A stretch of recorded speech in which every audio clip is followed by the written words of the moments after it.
Hey there, everybody, and welcome back to another one of my Path of Exile videos. This one is going to be a little bit special. This one is going to be covering the progression, the tech, everything that went into the world record speedrun. And the reason I hold this run a bit more dear to me is because it is the fastest run ever recorded.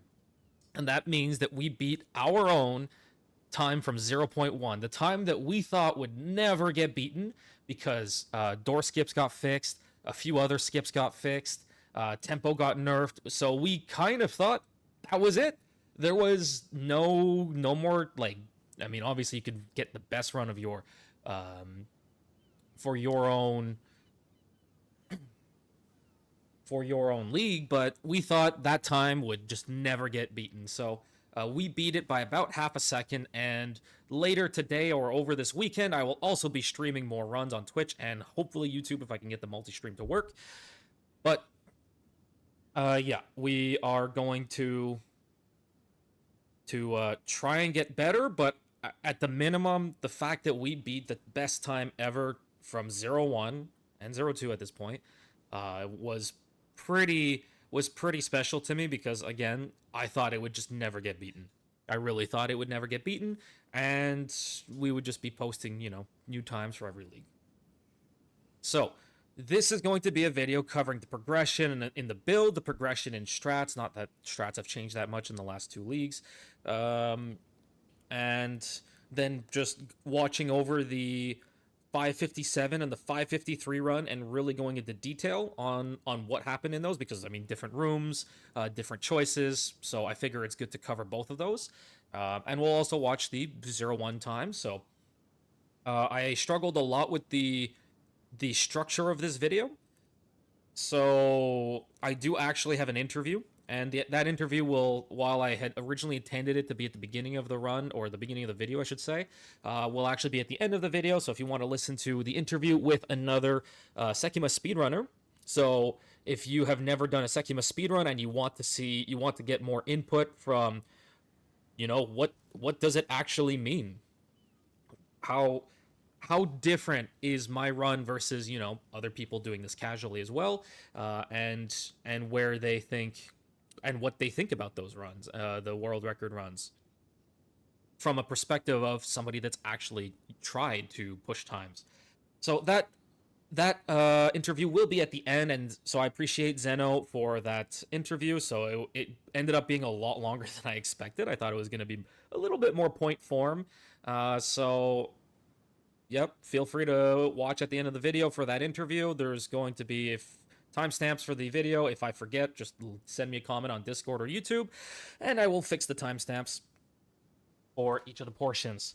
So without further ado, let's go watch the zero point 0.1 world record time because I think that this is All right. probably a good place to start with understanding where we've come from.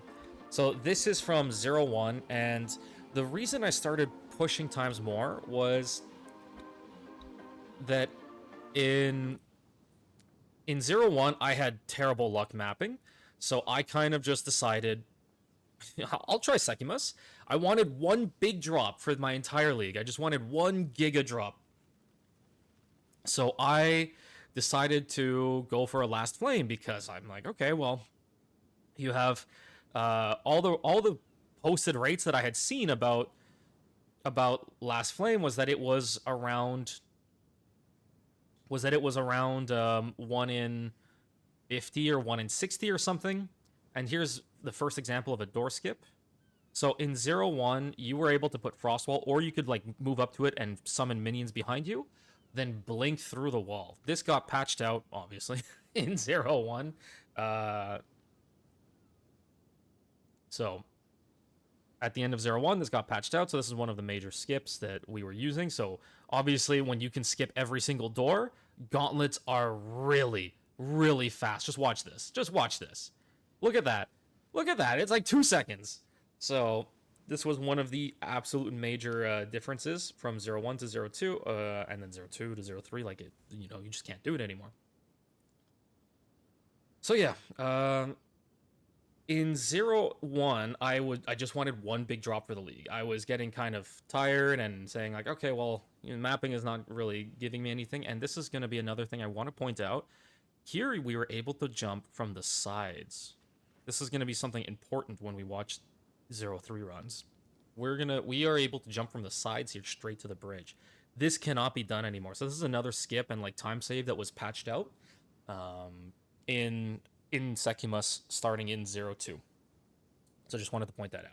Yeah, I just wanted one good drop of zero of for 0.1, and I figured Last Flame would be the easiest drop to get. People were saying like, oh yeah, I get it in like 30, 40 runs. Posted rate, like people like all the stuff was saying, oh yeah, it's like this room, by the way, takes like 15 plus seconds, even in the current world record, like with the current world record build. And then here in 01, it's like, oh yeah, like 5 second room. Yeah, so I just wanted one giga drop for 01, 100 div plus drop. And I thought Sekhemas was going to be the easiest way to achieve that. So I started doing runs, and as I'm doing runs, I'm like, I started actually enjoying Sekhemas because Sekhemas is one of the few things that is entirely skill dependent. Your skill at clearing is what determines how fast you clear, how consistently you clear, how much relic want you can get. There's no RNG on map layouts, on how many monsters spawn, if you hit prefix or suffix on the map like 2 times, whatever it is. So it was Sekhemas actually started becoming enjoyable because you could actually get better at it. And the drops were still pretty good. I made a lot of currency off of jewels in Sekhemas. Jewels got way worse starting in 02 and even worse in 03, but anyway. I've already covered that in the video. So, jewels got way, way worse starting in 02, but anyway, I made a ton of currency in 01. All the vase relics, things like that, were still very valuable. And that's why I started enjoying it. So I started pushing myself. How fast can I clear? And I was running just not a standard. Like I was running my stunling. So those who have following me since 01 will probably know about the stunling, which was like one of my favorite builds. And so I was just running stunling, doing Tempest Flurry through Sekhemas, and then there's a Japanese RTA runner, real-time runner, called Yabai. And he says glitched. He comes to my stream, says glitched. Like thank you for like I think it was like he said something like promoting Sekhemas. I learned a lot from you. For my runs, I'm also doing real time runs like you. And I said, oh, what's your time? And I had been sitting at like 8:40-ish or 8:30-ish for a time. And he goes, oh, like 7 minutes, 50 seconds. I'm like, I can't let that stand. So, uh, and then I figured out he's running tempo. So I got a tempo to do runs. And one thing you'll notice is we took 2 gauntlets in a row here. In 01, this was the only gauntlet layout. And this was actually pretty much consistently the fastest room because they actually shortened. It was shorter before. This part became longer. This part became longer to get to this bridge, I believe. We can watch. I'm pretty sure I do it in the 553, so we can always compare. But this part to get to the bridge got longer. And because we could consistently just wall skip here, this room became like one of the fastest rooms that you could possibly get. That you can do because you always got this layout in 01. In 02, they introduced 2 more gauntlets. One of them is much slower and requires you to pull 2 levers, and then you had to blink through the wall. There was a little seam that you could blink through, and then finish the room, and it would take around 20 seconds. So we're talking about like a 5-second gauntlet in 01, and consistently it was like 5 to 10 seconds to clear this room, to having a room that took over 20 seconds to clear.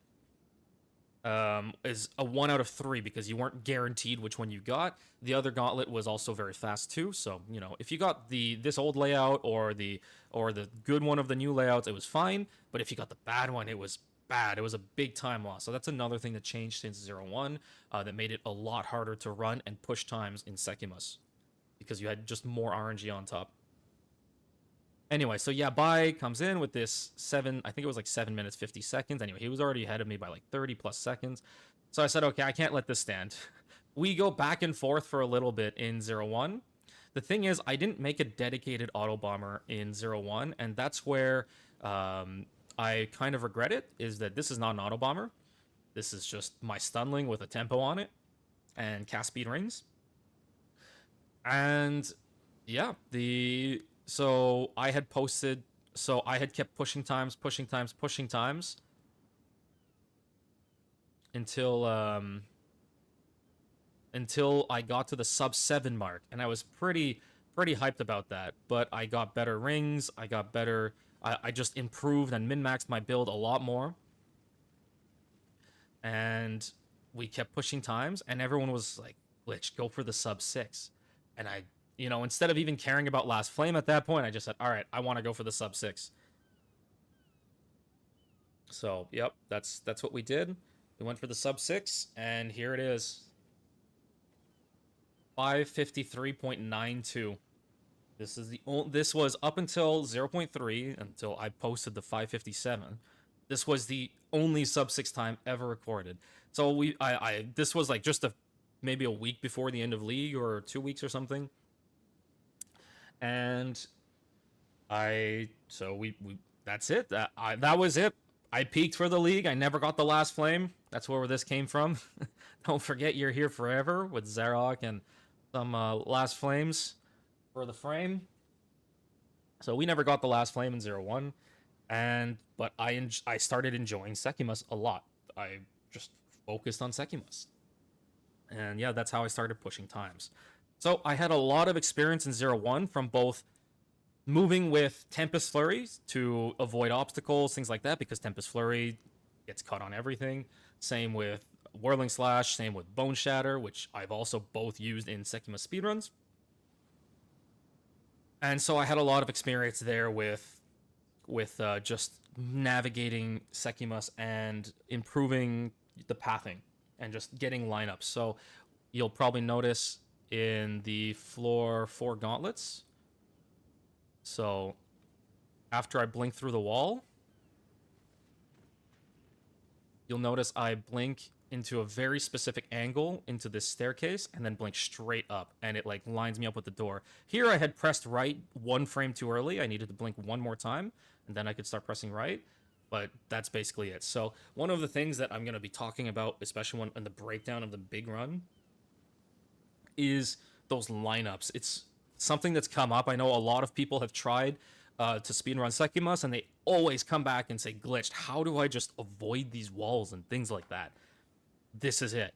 You have to figure out your lineups for each room. Like, you might spend 1 extra blink to line yourself up with the door so that you can just hold one direction and just spam into that door, and you're done, instead of having to deal with like little corrections here and there. Because when you're blinking at 6 to 9 times per second, it's really hard to do little corrections per blink.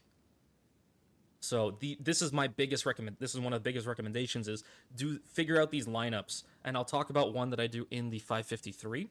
That's obvious in floor 1, as an example.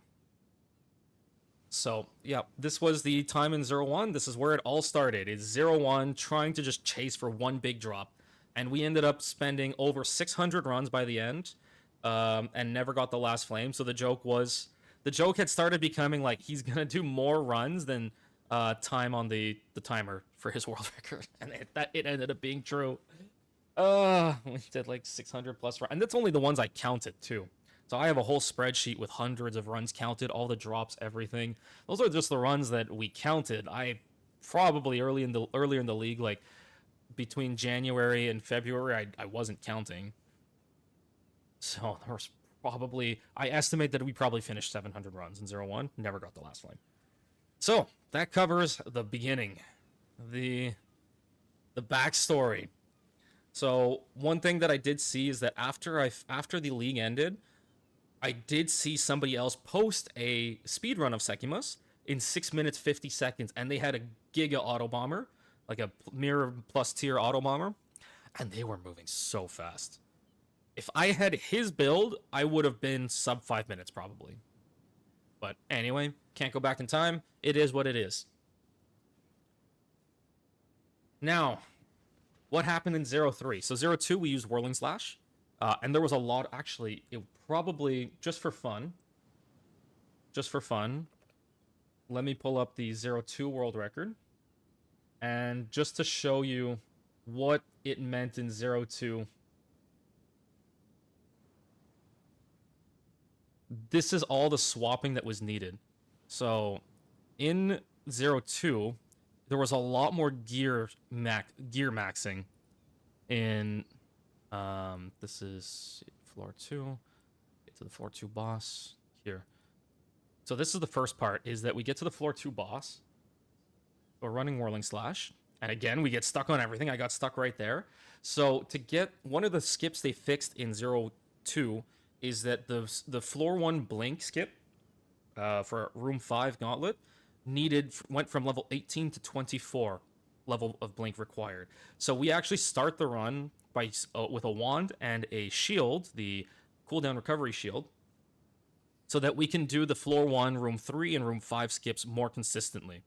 And also there's a few skips in floor 2 that use blink, so getting extra cooldown in case you miss your first attempt is always nice. But then on the floor 2 boss, during their spawn animation, we swap to the last lament and have to fill in our support slots before the enemies spawn, for the bosses spawn, otherwise we're losing time. And then that sets us up, so we have our last lament equipped now, and we have our blink, because starting in floor 3, having more blinks is quite effective. So I'm not going to go through floor 3, but then we go to the Zarok boss.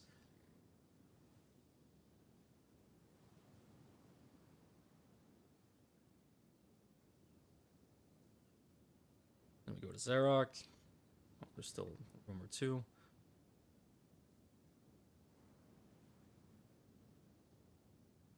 Just watch all the stuff that's going. So I drop.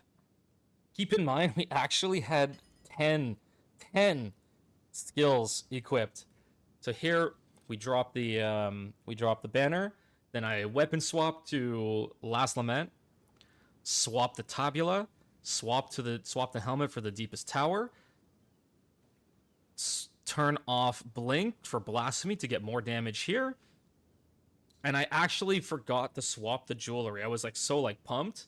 I actually forgot to swap the jewelry. So we were supposed to swap the Astra and get the damage rings on, but I didn't do that.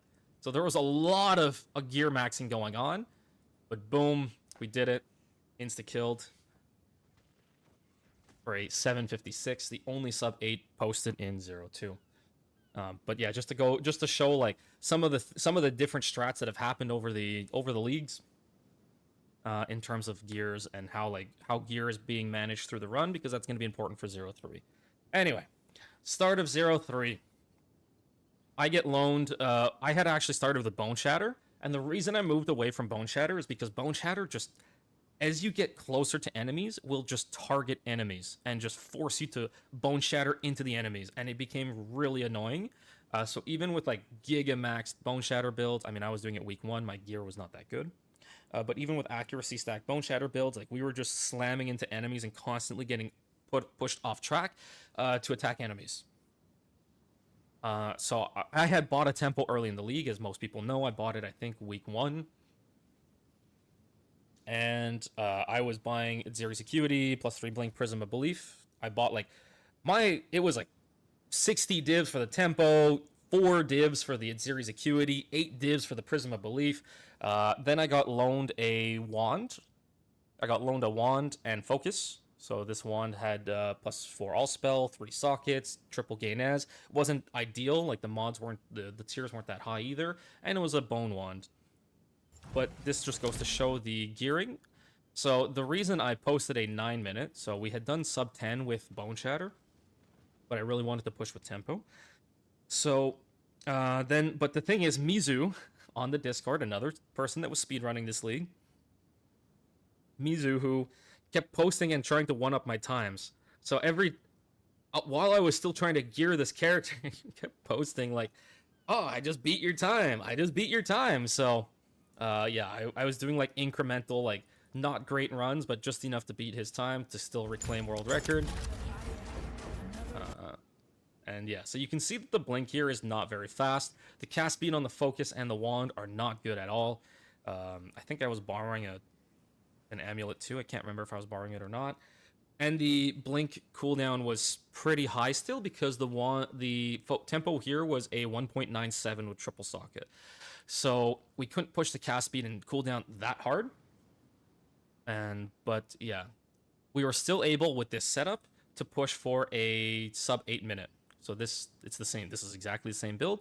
Reason I showed here was mostly just that to show the gearing, because I didn't open it in the other one, and we were still running our very normal Alpha Howl and then the series Acuity. Then Sten goes, "Glitched, have you tested with Arcane Surge?" And I had thought about Arcane Surge before, but he says try the Metamorphosis. Sten is a Russian streamer and Last Flame runner. He does Last Flames every league, lots of them, tons of them. And he says, "Glitch, try the medium Metamorphosis and grab Touch the Arcane, Sanguimatic Rituals, and Shredding Force." So I try it. And we also save 1 point here. Then we get the gloves with chance to gain Arcane Surge when you deal a critical hit. And so this one, it gives us the 100% increased effective socketed item, so we get a lot of cast speed from the gloves versus in its series Acuity. The only downside was that it felt like I needed to put a Tech Rods in to get life regen, and I'll talk about that later. But yeah, so for the early runs in the league, we were running still Alpha Howl plus Series Acuity. The Series Acuity gives a lot of crit as well. So one of the things that became really difficult for the min-maxing was getting that crit high enough to make killing just mobs on the way more consistent.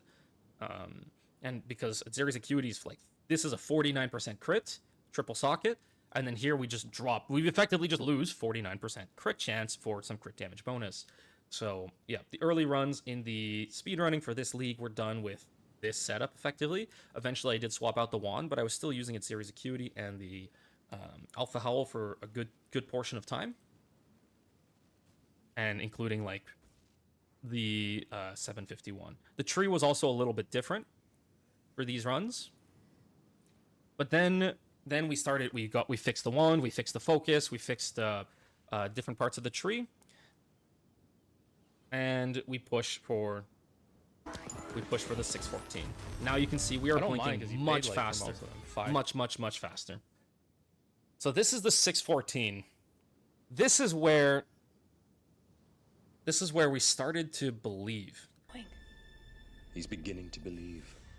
Now, one note here is that I still have not swapped to the Arcane Surge setup. We're still, I believe, still on the Series Acuity. I don't know if yeah, we're still on the Series Acuity. But we have most of the other gear in place at this point. So we're using a wand with Spellslinger, and I had tested with Ritual Cadence to start. But yeah.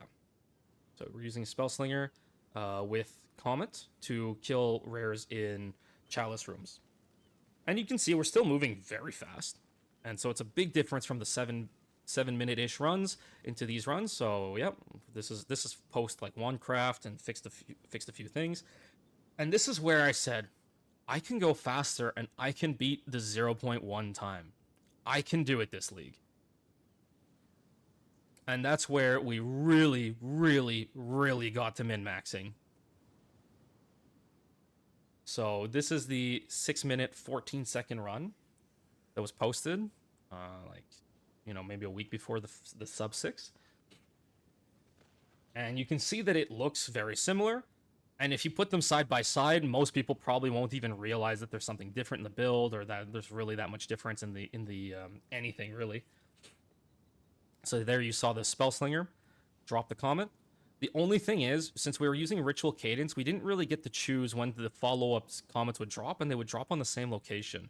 So one of the things about Ritual Cadence is it reduced our energy requirements for Comet, but I ended up specking out of that portion. One, it saved points to not have it, and two is that it really didn't help because all what I ended up doing is I was only getting to drop like one comet per chalice anyway, so I may as well just have it not use 3 comets, just use one, which is without Ritual Cadence is what it worked out to.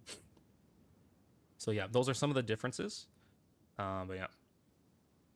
Oh, this is the 614. Not too much difference. You'll probably notice it looks about the same. For most things, we still do the ball lightning warp. This was discovered in 0.1, by the way. This ball lightning skip was discovered in 0.1, but because of the ice wall skip, we didn't really use it. And I know that a lot of people are saying glitch, like, what the fuck? I didn't know about this skip, this ball lightning skip. It's like, yeah, it's been a thing. It's just been a thing, but yeah. All right, so that covers the progression up until where we are at now. So let's talk about the build. Or actually, let's watch the 557. I haven't even rewatched my 557, by the way, so this is gonna be interesting. I don't actually know. This is the best escape.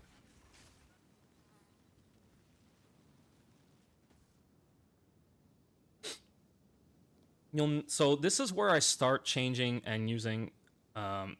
This is where we start using Spellslinger more. So you'll see that I naturally kill this with Spark, and then I have to find the other rare and drop Spellslinger on it with Comet, and it's dead. So like by the time the Comet lands, we're almost out of the room. The big downside to this kind of strat is that you have to pay attention if the monster has proximal or not. Sometimes it's hard to see if they have proximal, and you just drop the Comet, you teleport out, and they don't die. Sometimes Comet despawns in the midair as well, and it does 0 damage, so you're also stuck going and backtracking and figuring out what rare didn't die.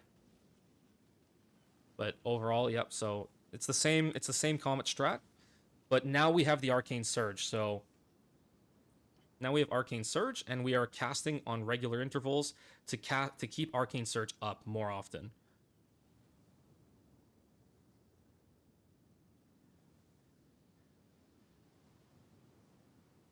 We also have 3 Rite of Passages, 3 Vivids to get more speed as well, to have more consistency on having a Spirit active. This is one of the skips where it requires level 24 blink now. When I was talking about level floor 1 skips.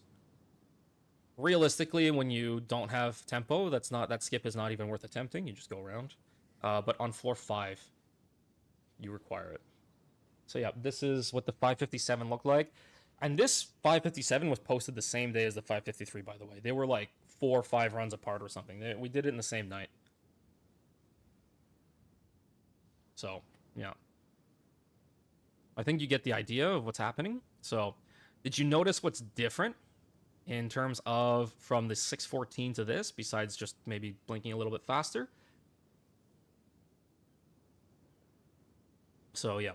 I had been working with Okar. We've been bouncing ideas back and forth like for weeks on the speedrun build, because he also runs Sekhemas. He doesn't speedrun it, but he also runs Sekhemas, and he's also just interested in general about theory crafting.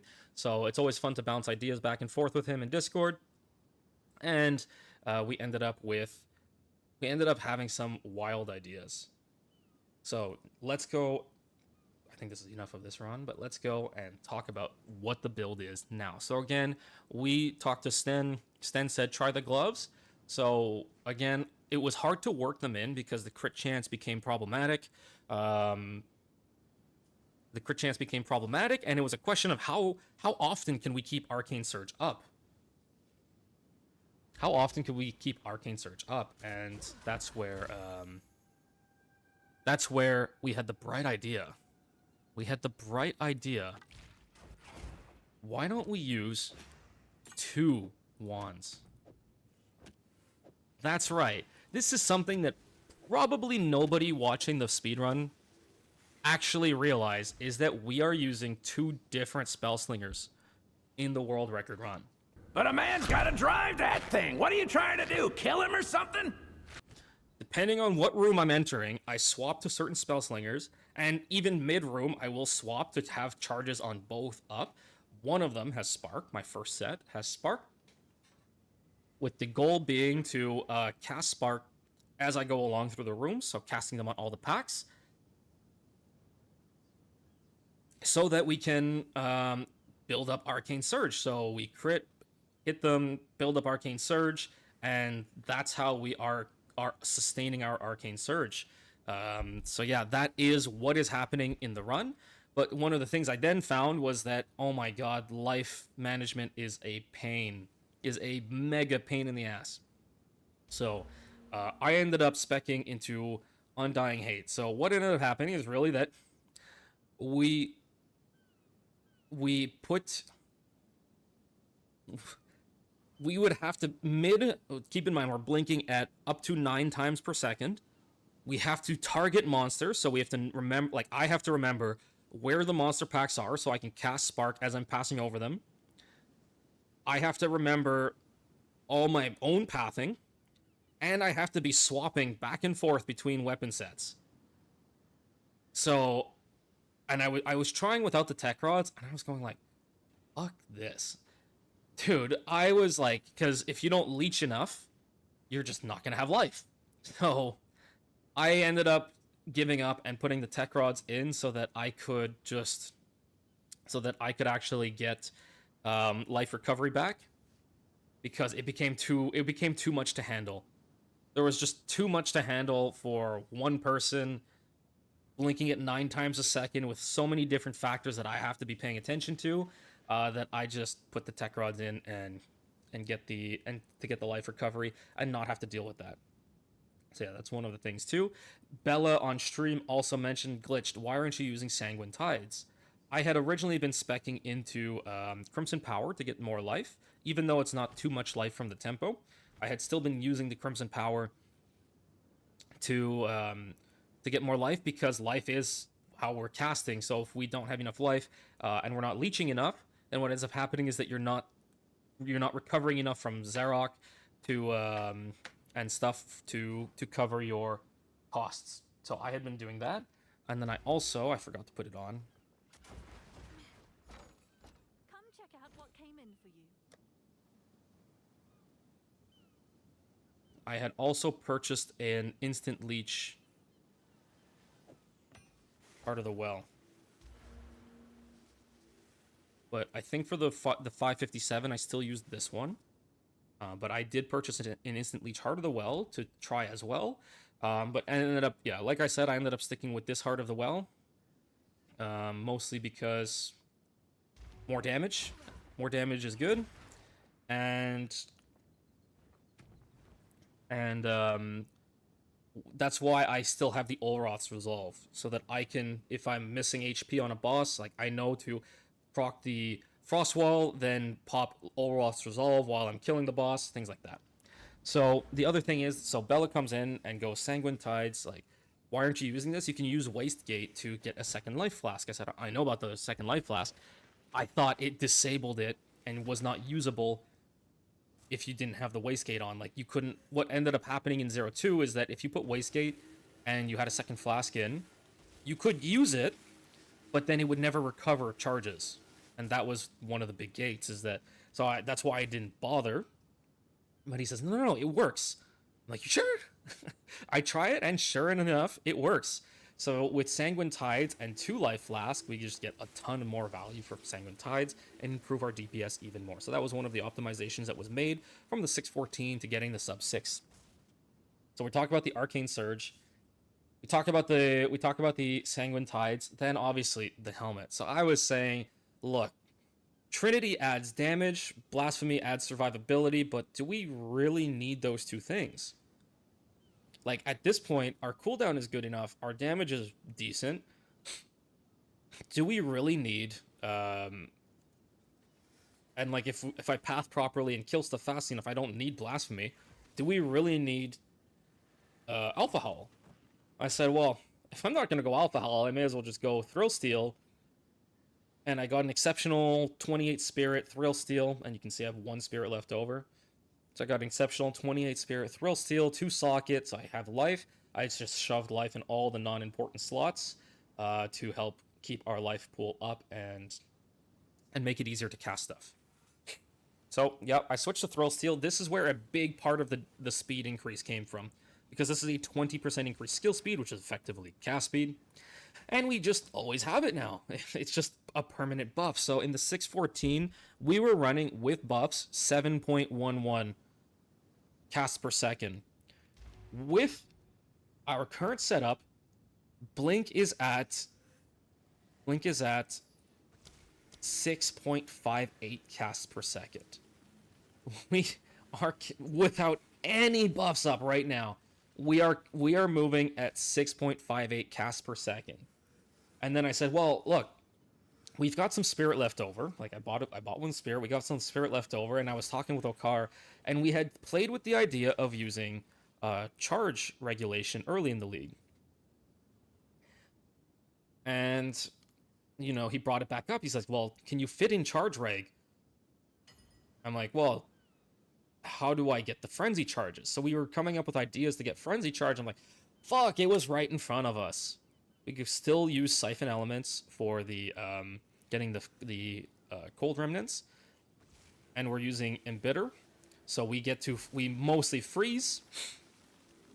We're getting a lot of freezes out when we are casting Spark along the way, and this is what is freezing. Then we use Combat Frenzy to generate Frenzy charges when we freeze.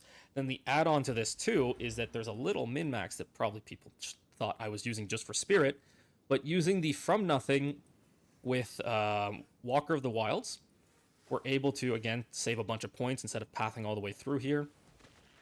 Then we're using the Fabled Stag. So a lot of people probably just saw this in my pub or something and went, or like when I just moved over it. But this actually has a purpose. 1, we get Dex because we need Dex for both Charge Reg and Combat Frenzy. 2 is that we increase the duration of the charges. 3 is it's within our ATD range, so we gain Spirit and Lightning damage. So again, you can see that our Spirit is at 1. We don't have Spare Spirit. Skills have a 10% chance to not remove charges, but count as consuming them. So here we're able to really upkeep our charge regulation. So now we have Charge Reg that gives us 16% more skill speed, along with just improving the overall cast speed of all the items, along with adding Onslaught, along with like Rite of Passage for the Vivid Rite of Passages for more skill speed. All of these just get more skill speed. So here, like Stag, more skill speed here, and more move speed is always decent. More lightning damage, whatever, doesn't really matter. But yeah, so overall we're just moving way, way faster and buffed. Once, like when I kill a rare and one of these procs, we are at 8.62 casts per second. And that is what went into the 553. 8.62 blinks per second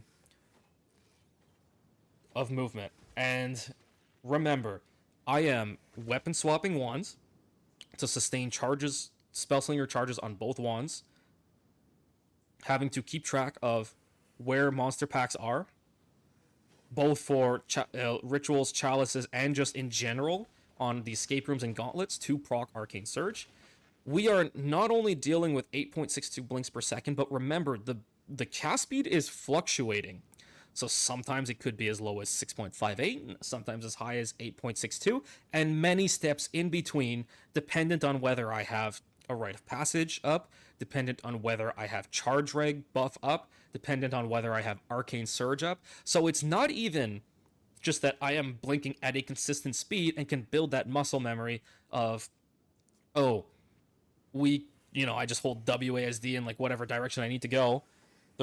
If anyone who's run this knows that there are a lot of walls that you get stuck on, and anybody who's run something in a speedrun knows that muscle memory becomes extremely important for certain things. And just go play Dark Souls or something, Boss starts winding up for an attack, you have a muscle memory of just when you have to dodge roll, things like that. It's impossible to build muscle memory that easily when when your cast speed is fluctuating so heavily. And that's where we get to today with the 553 of just what has to go into this run. I will also mention, you'll probably say like, wait, glitched. You're going from a top speed of 7.1 seconds to 8.62. 8.62. Come on. 8.62 divided by 7.11. Split by 100. So we're going 21% faster. Why is the time in Sekhemas not 20% faster?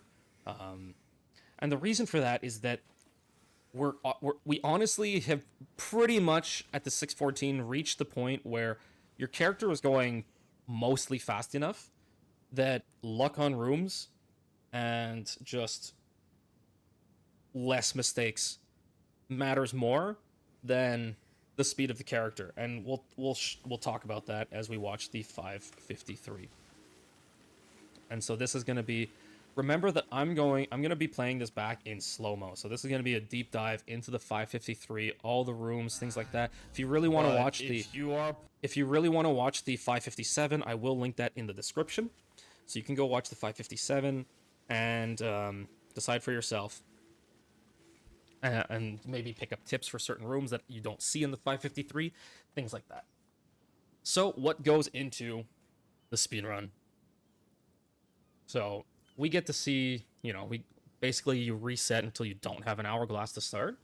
That's probably one of the big moves.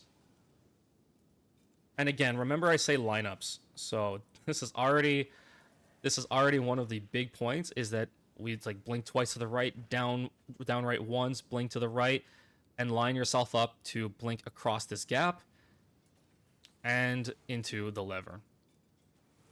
So again, we already have our first charge.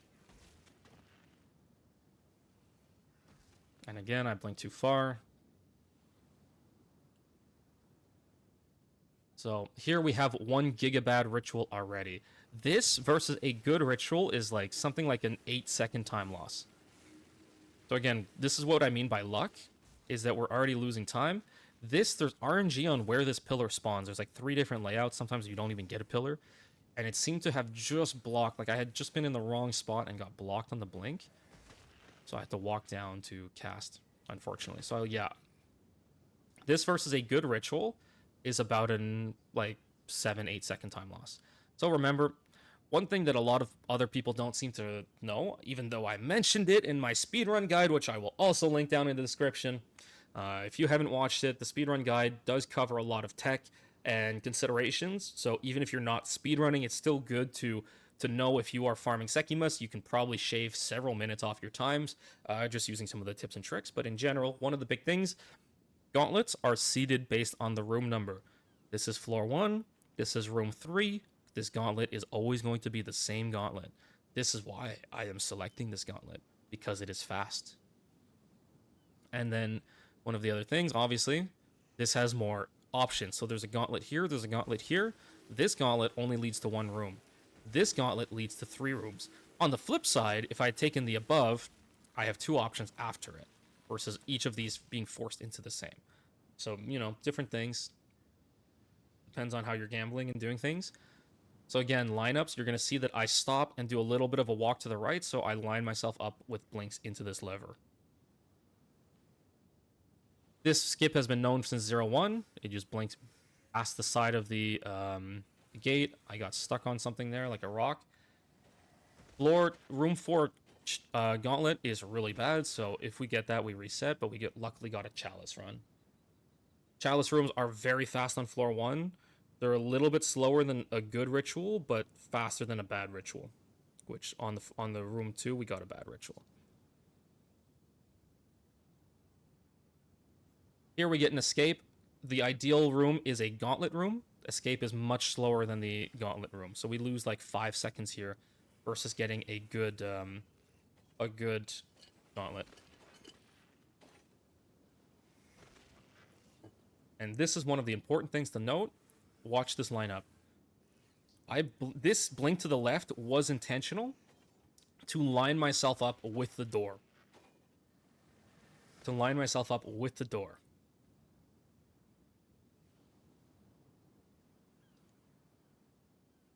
And then again, one of the big things, and when I was competing with Yabai,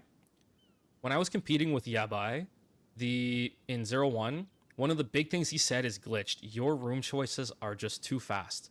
Like, if you compared all the time we spent choosing rooms, like, it's like a 20-second difference. Your first room is, you know it ahead of time because you open the trial before the timer starts. You know what room you're going to get, and you always reset on an hourglass anyway. But after that, 4 boss rooms. So you have 28 rooms to clear. 32 rooms to clear. Because it's 8 times 4. 4 of them are boss rooms, so you have 28 rooms to choose from. Your first room is fixed. You never have a choice there. That means you have 27 room choices to make throughout the run. Obviously, sometimes a room leads only to another room. You don't have a choice. But in general, you have up to 27 room choices to make. So that is where when I was saying, like, okay, well, the speed of the character stops mattering and the speed of you as a human matters more, is stuff like that. The room choices are very important.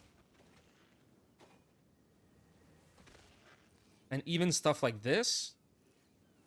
So we finish this room, we blink to the altar. 5893, the map opens. 5949 is basically when we immediately see the escape trial, and like I really can see the escape trial. 5967, I see the hourglass, and this is clicked. You can see it's clicked. So in about 0.6 of a second, we made our choice. So from clicking this was a very slow one, by the way. This was a very slow choice, in my opinion. This is where I'm the most critical of myself, is that I could be improving my room choices throughout the runs that I do. So that is where I'm the most critical of myself, and and again, boss rooms, these are guaranteed. This is already our fastest time leaving floor 1 ever. It was 1:10 seconds. So yeah, by the time we see the boss spawn, we are already late to leave floor 1 in terms of the best ever time. But even in the 5:57, we left in 1:12 seconds. And so we were 8 seconds behind the best, like our PB already. 10 seconds behind the best possible time as well. This gauntlet, so again, gauntlets are seeded. We know what this gauntlet is going to be, and this one is a very fast room because there is a skip. And here, this is one thing that is very, very, very hard to notice, unless it's pointed out, probably. Actually, first thing I want to do is, keep in mind, it looks kind of slow in slow-mo. Maybe there's a reason for that. But let's watch this choice in real time. Again, it's still what I think is the most critical, but at the same time, before we even mouse over anything, 123.36. 124.42, and we've already selected. We've checked through 3 rooms and selected our room.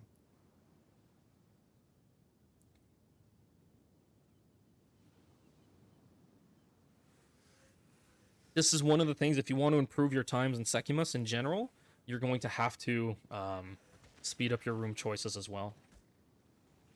Here, did you see that little stutter? Let's watch that again. This threw me off so hard because when you're moving at up to 8.62 blinks per second, and remember, muscle memory is not as much of a thing.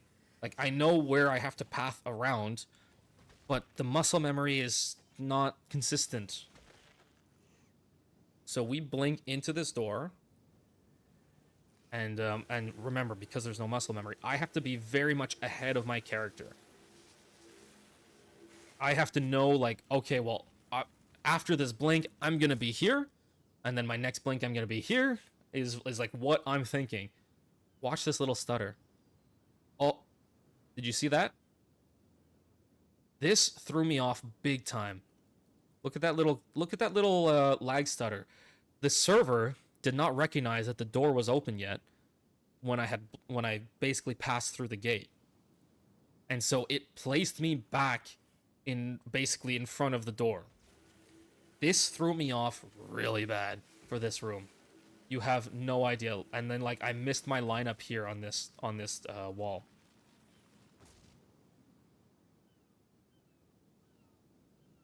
This is one of the afflictions you don't tend to want to get because it makes it harder in the late run. When you are on a good time, like maybe you'll spend an extra half second just checking future rooms. So now we don't get to see the future rooms. It is just the next room. So in 0-1, one of the things I was doing more was checking one room ahead so I can make 2 choices in a row right away. So spend a little bit more time on one window and make 2 choices in a row. One of the things is it kind of started flip-flopping back and forth because if I ever get this affliction, the Black Smoke affliction, it meant that I cannot do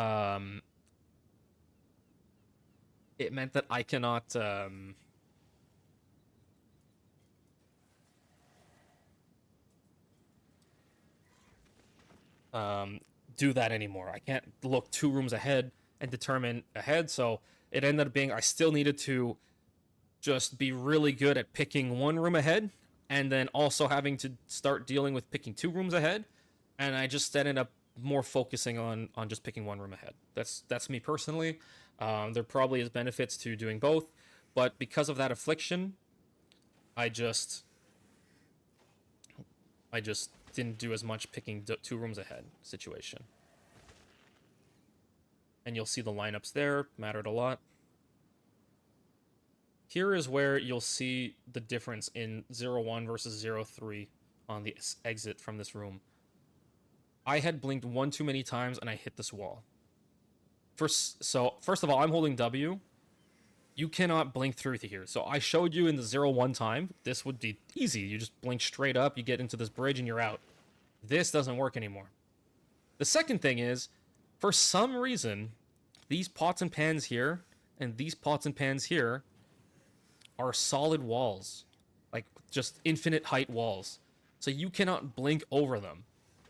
So, and I had held W and A to blink to the side here, and I got caught on this pot and pan here, like some invisible, I don't know, little part sticking out. And then so when I go to hold W and D to go through the bridge, the door into the bridge, I ended up just getting pushed back into the wall. Here is where the thing is, and one of the things that is probably not super obvious either. If you are moving with WASD blinking, so right now I'm using WASD. If I let go of WASD, like I'm not holding any of them, and I'm press blink, it goes to the cursor. It goes to the cursor. So I actually swap between the 2 input methods very often in the run, depending on the room, so that I get specific angles. And that's one of the things I did here, is that I reset, like I just mentally reset. Okay, I'm here, blink to this ritual altar, and then blink out. But stop getting stuck on these stupid pots and pans using the cursor. And that's what I did. So I lost a few seconds there, and it's really annoying. See, that choice should have been faster. Once I saw they were both chalices, I should have known immediately to take the top one. But remember, we're talking about like 0.4 to 0.6 seconds for the entire choice, the entire decision making and evaluation. So checking both and evaluating both. My Spellslinger was late and dropped late apparently and didn't kill, so yep. I always pick up 1 gold key for a Spectrum, especially since we were 8 seconds behind on floor 1. I'm like, I'll go pick up a key. In general, I pick up keys unless I'm on a really good run, like really, really good run. But what ended up happening is something I didn't really expect, because I wasn't paying too close attention to my time at this point. So here, I actually got hit. I actually got hit here. So when I clicked on the crystal, my character was still stunned, and I didn't get the crystal off. That was really annoying. And I was also worried that these enemies would line up and attack, so I blinked around them to the left. So that's that answer. That's why we moved in that way. So enemies in Sekhemas, like, they target as you're coming into their presence. They target a position, and you do have to pay attention to, if you're gonna have to backtrack somewhere, what your previous position is, because oftentimes there's gonna be a projectile that's flying right at that old position, and it becomes extremely relevant in floor 4. But there, it was literally split second mental consideration that as I was so here I had blink here. You see he's lining up an attack for this location. That's why I went around him here instead of like blinking through the point here.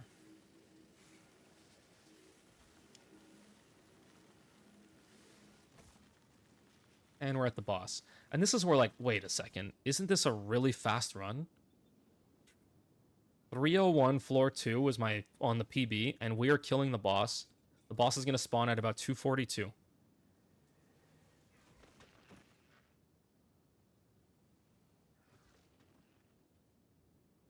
I'm like, this looks like a pretty fast run right now. Also, similar to the pots and pans, for some reason, this is also like an infinite height wall, and it's hard to blink over it. So, while we left floor 1, 8 seconds late. We left floor 2 ahead by 10 seconds. Basically, we recovered 18 seconds on floor 2, making it probably one of the fastest floor 2s I've ever completed.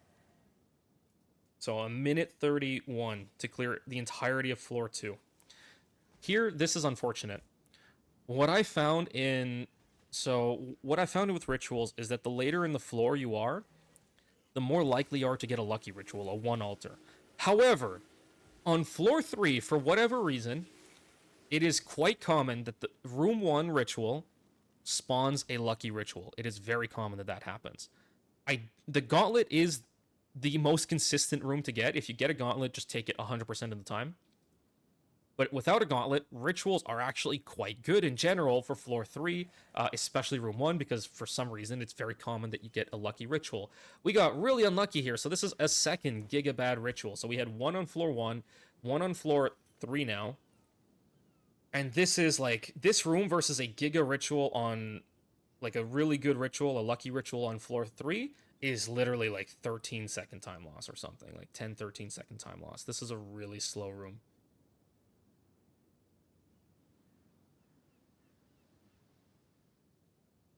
So that was extremely unfortunate. And this is what I talk about in terms of RNG. Here I was mentally weighing, should I take a gauntlet or chalice? I took the gauntlet to get the 2 options instead of the chalice. Chalice should have been a little bit faster.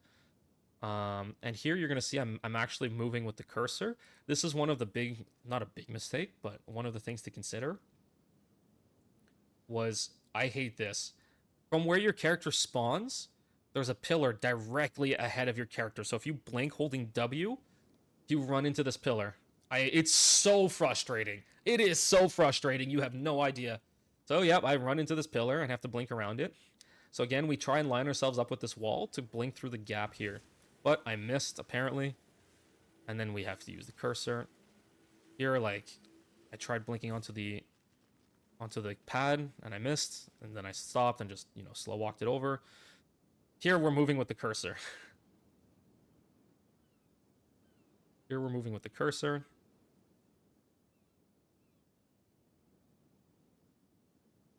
And then we're back on WASD.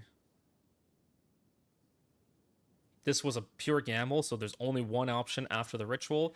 But again, when you're going for world record speedruns, you gotta gamble the ritual instead of the escape. The escapes are not very good on floor 3, like, they're actually really bad. So we got a chalice, that's okay. And here's one thing, so again, we use the Spark Spell Slinger. We are on Comet now. So I have to blink into this. I know this layout. I know that he spawns somewhere on this platform and can roam, so he's somewhere on the platform. The cursor, target, comet, boom. So let's watch this in real time for this chalice.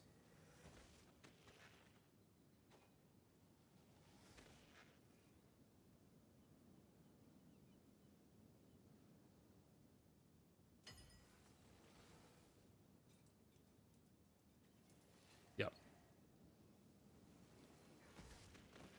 So this is some of the min-maxing that we have to do. Again, Gauntlet room 5. So again, they're seated. Floor 3, room 5 is like by far the most preferred thing that you can get. This Gauntlet, room 6, is still pretty good. Not the fastest, but it beats a chalice. So if you don't have a ritual, this is pretty good. And even if you get a ritual, it's a bit of a gamble. Like if you get a good or lucky ritual, then you are saving time versus this room. Versus if you get a bad ritual.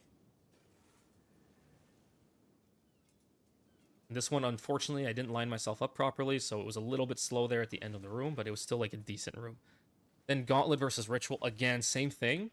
Gauntlet is a very the room 7 floor 3 Gauntlet is very consistent. The Ritual is a gamba. And remember I mentioned that, like, okay, well, normally as you get through the floor, you have a higher chance of getting a lucky ritual. For some reason on floor 3, like, I get lucky ritual more on room 1 versus room 7. So I took the Gauntlet.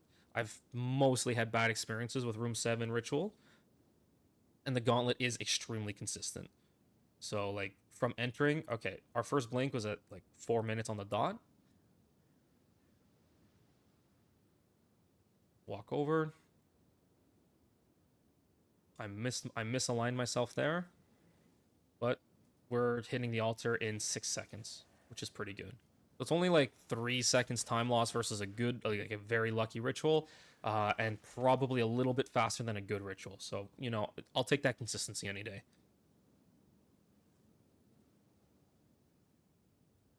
So we lost a couple seconds on the floor 3, but overall it was like pretty close to in line with, yeah, it was like almost entirely in line within 1 second of our PB.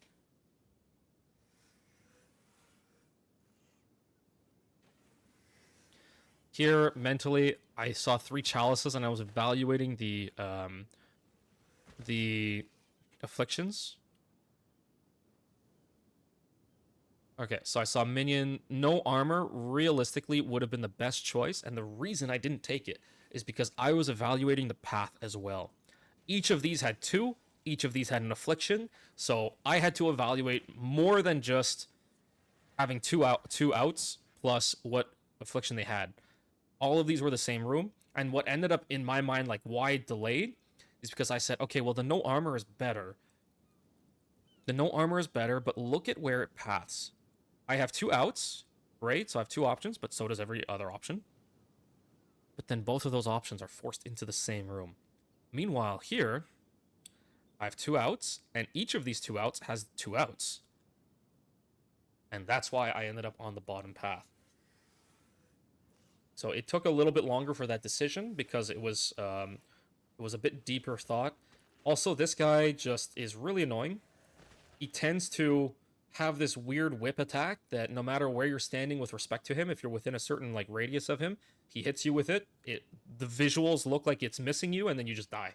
So that's why I actually intentionally blinked into the corner outside of his range while I'm attacking him. And he also had energy shield aura. He's such a pain in the ass.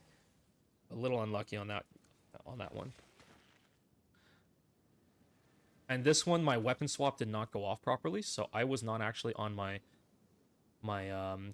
comment.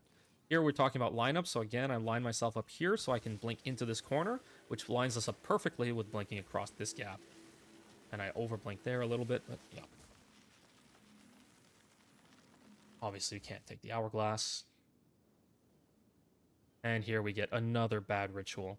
Another giga bad ritual. We got 3 so far in the run.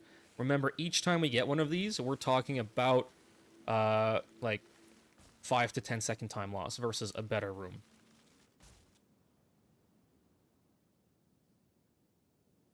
Chalice is escape rooms. There's one escape room that's really good, and we do actually get it in this run, but escape rooms in general on floor 4 are some of the longest rooms in the entire trial.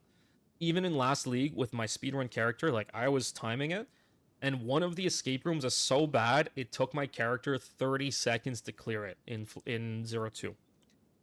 One of the escape rooms is just ridiculously long and large and just so many enemies. Generally avoid on floor 4 if you can. For some reason that blink was getting buggy. So like I'm holding W and you can see it works. It's supposed to work, but it was just not working for some reason. And then it did just eventually work. So we kill this guy. And again, here we're trying to blink to this staircase and it wasn't letting me blink. So I just blinked straight to the right instead, and get into this platform.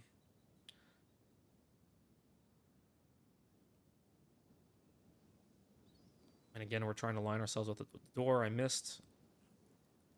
And had to walk it. So this was a pretty ugly room in terms of pathing. Here we get a good ritual, a triple, instead of a gigabad.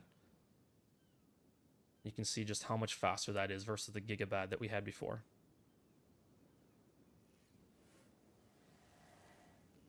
This is where we're forced the escape, and this is from the 0-1. This is the escape room that was in 0.1. So first of all, we have a lot of practice with it, and second is it genuinely is just the fastest floor 4 escape. For some reason, my input just got eaten here. I don't know why. You can see that I mouse over it. I click that one, I click, it works. Here I click, it works. Here I click, it works. Here I click, it works. And here I mouse over it. I'm right next to it. Doesn't fucking work. All right. So I blinked through, and this was like the scariest part of the run. Remember when I was talking about how enemies, well, as soon as you enter their presence, they target the spot that you're in? I know that there's a frost wraith here that I didn't kill. This was the scariest blink. A blind blink back to where I just came from with a frost wraith that was right next to the crystal. I wait a little bit, clear up here. I thought he was still alive. But then the same thing going up. These guys, and like there's the little projectile guys here. Oh, that was so spooky. That was really, really spooky. You have no idea how bad that is. And here we get a lucky ritual. Our only lucky ritual of the entire run was right here. I was here again. I was weighing like, do I just take the gauntlet and gamble? Because like I said, there's one really bad room and 2 good gauntlets that are generally very fast. But that bad room I would have been at 6 minutes leaving that room if I had gotten that bad gauntlet. But I saw the chalice, I was like, but I need to go fast, and we luckily got the good room. Here, unfortunately, I walked a little too low, so my lightning warp did not hit. So I walk up just a little bit more, get it on the second try, and GG. Remember, we're talking about lineups. Boom, we're right here at the door. Walk through. And we are into Zarok's room with 9 seconds before the boss spawns. So the current meta for me is that we only change the rings, and the reason that we put the unset ring on is for very, very, very specific reason.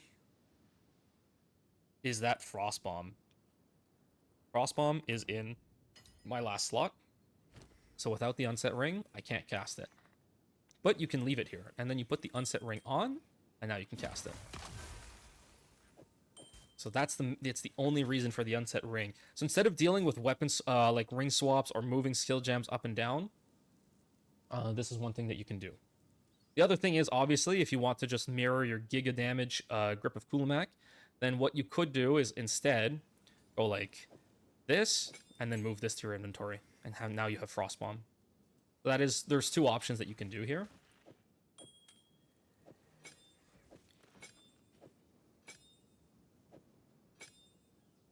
So yeah, 2 options that you can do there in terms of overall like efficiency. This onset ring is still extremely good, by the way. 34% cast speed, 6% skill speed for 40% total like cast speed, basically. But this is just a little bit more, 46%. So, you know, you'd rather just have this the whole time. And the other bosses aren't really that difficult to the point where it would necessitate a having Frostbomb on them. So, that's where we're at. That's where we're at with the run. I will be doing more runs. Maybe we'll fish for... Hopefully we'll get a better ritual. Like, instead of getting 3 giga bad rituals, we get 3 lucky rituals instead. And we post, like, a sub 530. That would be amazing. But I still have other plans, like other builds to post this league. I have other plans. I want to maybe try some campaign speedrun practice, because I have not done any of that. And so, you know, I have plenty of plans for this league and not enough time. So this weekend, by the time this video goes live, hopefully you will get to see. I will be live on Twitch and hopefully YouTube and doing some more speedruns, and we'll see what we can do with this weekend before I move on to continuing other stuff as well. So there you have it. Remember, check the description for just like Sekhemas guides in general, both farming, like clearing for the first time, farming, and tips for speedrunning and improving your times. And we also will have the 557 clear in the description as well. So if you just want to see what the 557 looks like, and maybe see different rooms versus what I did in the 553, that should give you some input as well. And yeah, shout outs to Okar for doing a lot of like the back and forth with me to get my brain running, and giving me some ideas in what could be and maybe isn't really that good anymore in the run. Especially since that conversation is what led to me landing on Charge Reg plus Combat Frenzy. Thank you, Gore. First of all, Gore hit the tempo, the 2.34 tempo earlier in the league, and then he sold it to me for a pretty penny, but at least I have a 2.34 tempo that I can use for the speedruns. And he was letting me borrow it before I bought it. And he's also letting me borrow the second Spellslinger wand because these are very expensive now. Just an uncorrupted one. Just the base, by the way, is about 3,000 divines now. So we're talking about almost 2 mirrors just to buy the base for the wand. Then you have to craft it. And omens have gone up a lot in price because there's less people playing, less people putting omens into the market, and people still just crafting. So omens have shot up in price. The bases have shot up in price because I posted the one craft video. The bases went from 500 divs to 1.5k divs like overnight. Yep. So that's basically what happened. So it's not cheap to have 2 wands. So yep. Again, shout out to Gore, Stenya, Last Flame speedrunner, who has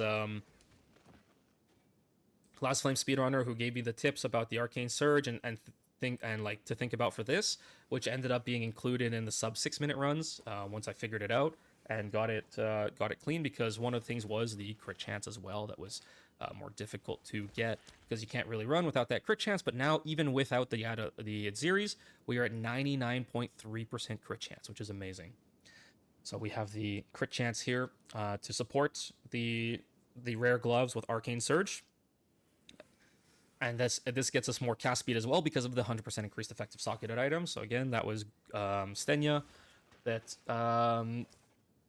tipped me off on that. Bella, who tipped me off on just using Wastegate to add this, because apparently I was under the impression it just didn't work.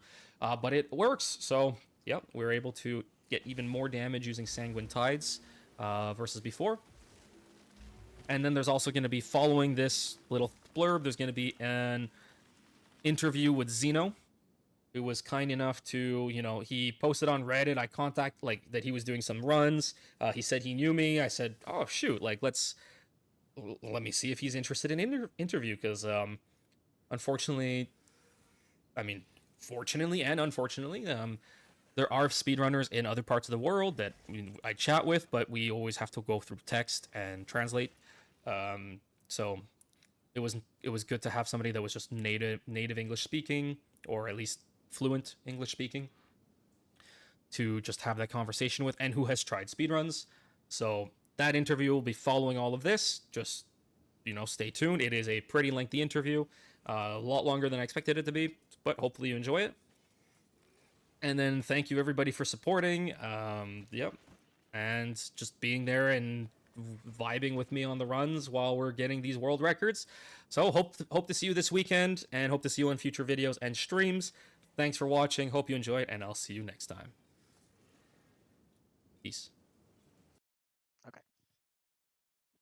So with us today for part of the video is I wanted to bring in somebody else who has tried speedrunning Sekhemas a little bit on the casually on the side, and he actually got lucky enough to find a incense relic, post it to Reddit, and under the name Travel Knives, and that's why I even found out about this player on Discord. It's Zeno, and he posted the incense relic, and I'm like, ah, lucky, what luck. And then I looked at the thread, and he mentioned my name, and he mentioned how fast he was clearing runs, and I figured it would be really cool for part of the breakdown video to invite other people who have done speedruns in Sekhemas to give input into what they see when they see this 5 minute 53 second, or just in general some of the Sekhemas speedruns that we've done. So uh, Zeno, I had prepared a few questions for you, but to start off, a little bit about yourself. Who are you? What interested you about speedrunning, and what got you into actually speedrunning for Yeah. Sekhemas? So I wouldn't say I'm a veteran PoE for one player. I wouldn't say I'm a veteran. I did play a lot of leagues in Path of Exile 1, and then like kind of like most Path of Exile players, they migrate to 2 and tried it. I did play season 1. I barely played season 2, and then now I'm playing a lot of season 3. Um, I think with your question, I got into speedrunning trials is because I hated mapping. Like most I people, I think. that's Mapping is exactly how I got into Sekhemas too. Like, one of the things that I really felt was mapping just felt unrewarding. I Even agree. I even wholly just, agree. I mean, it was the loop of crafting maps, then going to buy tablets because you didn't have perfect tablets, and then you do a 3 tower juice setup, and then next thing you know, you're like barely breaking even because you're not doing leechers, and I really didn't want to deal with the whole group play aspect of needing leechers or it's not worth it. And I did one. The only time I did play PoE 1, I tried rituals, and it just felt like super luck based. I understand that in PoE 2 there's different juicing methods, but not really going to get into that. But Yeah. I went and was playing Sekhemas, and I'm like, oh wow, like my profit and effectiveness in Sekhemas is purely based on skill. I My I I ag- Yeah, I agree. It's one of those it's yes, it's gear dependent. It's gear dependent, like mapping is also, but I think one of the better aspects with trials versus mapping is slightly mindless. I'm sorry, I know people make currency in mapping, but I feel like mapping in general is slightly mindless in a sense of like kill all monsters, hope for good loot, and dip out. Also, just like the micromanaging required to like make it profitable is a little time consuming, and a lot of it's very resource heavy. Unlike Sekimas, you kind of like plug and play. A lot of popular streamers say that it's like plug, not not like not like not like like Sekima in general, but like a lot of things can be plug and play. But then like in Sekimas, it's just like the returns are slightly more better than mapping, because like you can literally run a super juiced map and take home 5 chaos. I'm not saying Sekima is like, oh yeah, you're guaranteed a base relic all the time, but it's one of those things that like it's slightly deterministic with how many runs you do on what returns are. yeah, Just slightly, I just slightly completely agree, and deterministic. even if you're like, for me, I got one last flame in 3 leagues despite doing so many runs. But even ignoring the last flame, just between jewels, normal relics, looking for good relics, looking for Time and loss. doing phase relics, time loss are Oh, sorry. unique to it, Yeah. and Sorry. Yeah. Against the darkness. I like even just doing like the normal stuff, then doing carries, early league for profit. It really did it's been very good for profit for me. So yeah. Yeah, it's one of those things that Sekemas get like it's either people love it or people absolutely hate it, and it errs more on people hate trial of trials. They just hate trials. It's just like it's they're probably playing a melee build, or they're just not super careful or like whatever, and they fail on the floor 4 or something, or they get like a mod that like bricks their entire build and they just can't progress in the map anymore or the floor into the I, floors r- anymore, and they just like I really want to say that I think GGG did a bad job of easing people into Sekhemas, because the part of the goal of Sekhemas is that it feels much better once you have relics. And the problem is they give you one relic before your first run, and then they don't really give you more relics. And plus, people probably don't know this, is that relics are actually tiered on their mods and eye level gated. So mhm, to mhm. get the good relics, you need to do high level trials. And then what's going to happen is that people trying to do their own fourth ascend, they're probably going to enter, and they know none of the layouts. Then they get killed, and They hate it. they They hate hate it it. Yeah, permanently. they hate it They just hate permanently. it permanently. They They're like, don't I they don't have good they don't get the good relics because, they did one run and yeah, they didn't get good relics out of it, which I mean, it's very normal with how drops work in this game. yeah. And Um, GGG's intent is that you're doing multiple runs and failing multiple times to get relics and build up how far you go, just practice the rooms, getting more honor and getting more relics in a roguelite fashion, but that's not but what people it's want. punishing. Yeah, but the problem is it's punishing. Yeah, exactly. It's Like if you're I feel like I've played solo self found before. If you're playing solo self found, it's one of those you would rather do trial of chaos. I'm sorry. Like if you're playing solo self-found, you would rather do Trial of Chaos than Trial of Sekhemas. Because like your half of your power or like half of your survivability early on, especially early on in the league, comes from relics. Like I see a lot of people complaining on Reddit or like on global chat that like, hey, like this trial sucks. Like whatever. Is there any other way to get ascendancies? Um, but then they don't realize you're in trade league. Really good relics that can help you do your run without actually like dying or like failing is very trivial. Like some of them are like one exalt, yep. and then you're fine.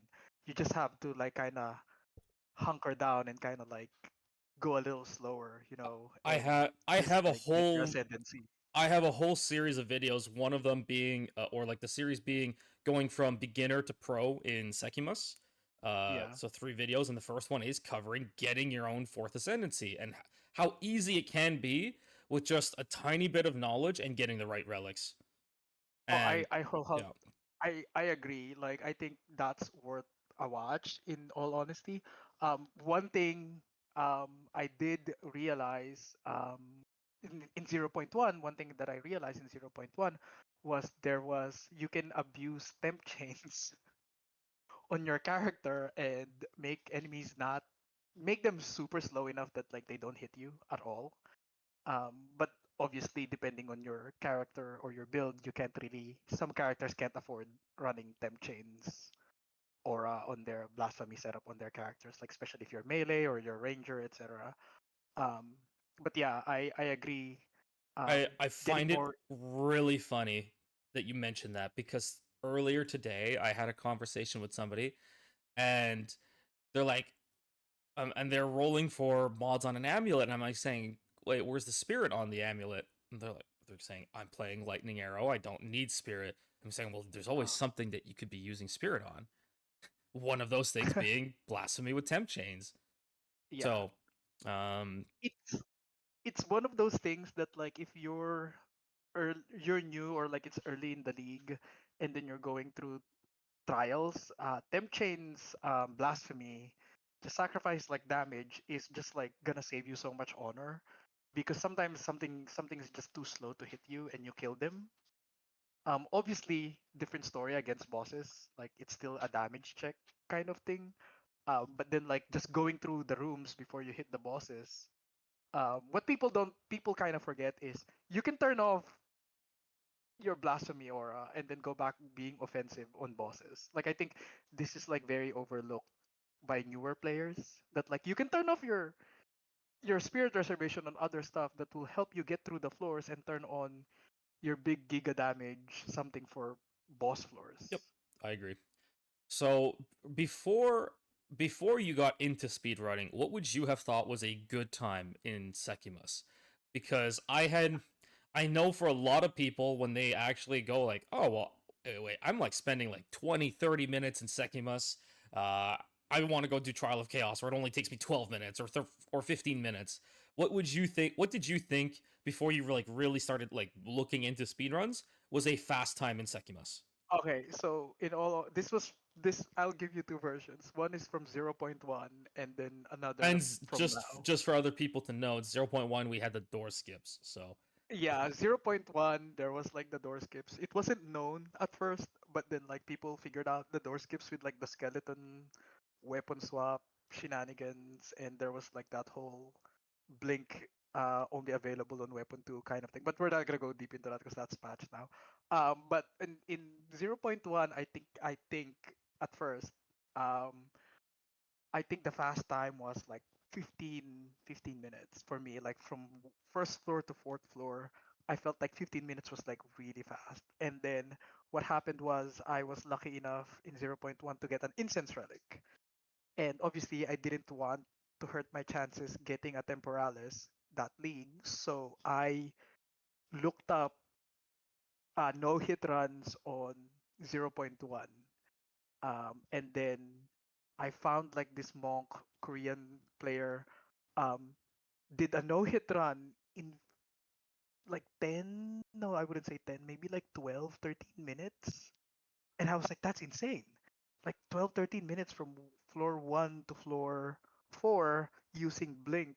And back then, I think you can use charm to absorb damage. So even if you make a mistake, you wouldn't fail the trials, but that's been patched now. But yeah, I think there was the guard flask. yeah, So that one. if you like let's say light you did something to life tap, then you could just cast all rots without being hit, or cast as Yeah, in use your all rots flask. Plus you had the darkness mechanic as well. But I think in yeah, general, a lot of the cheesing happened with the all rots, so that you could just keep adding all rots to yourself yeah, as you kill stuff and never deal with yeah. getting hit. It Like would absorb the damage, yeah. hit.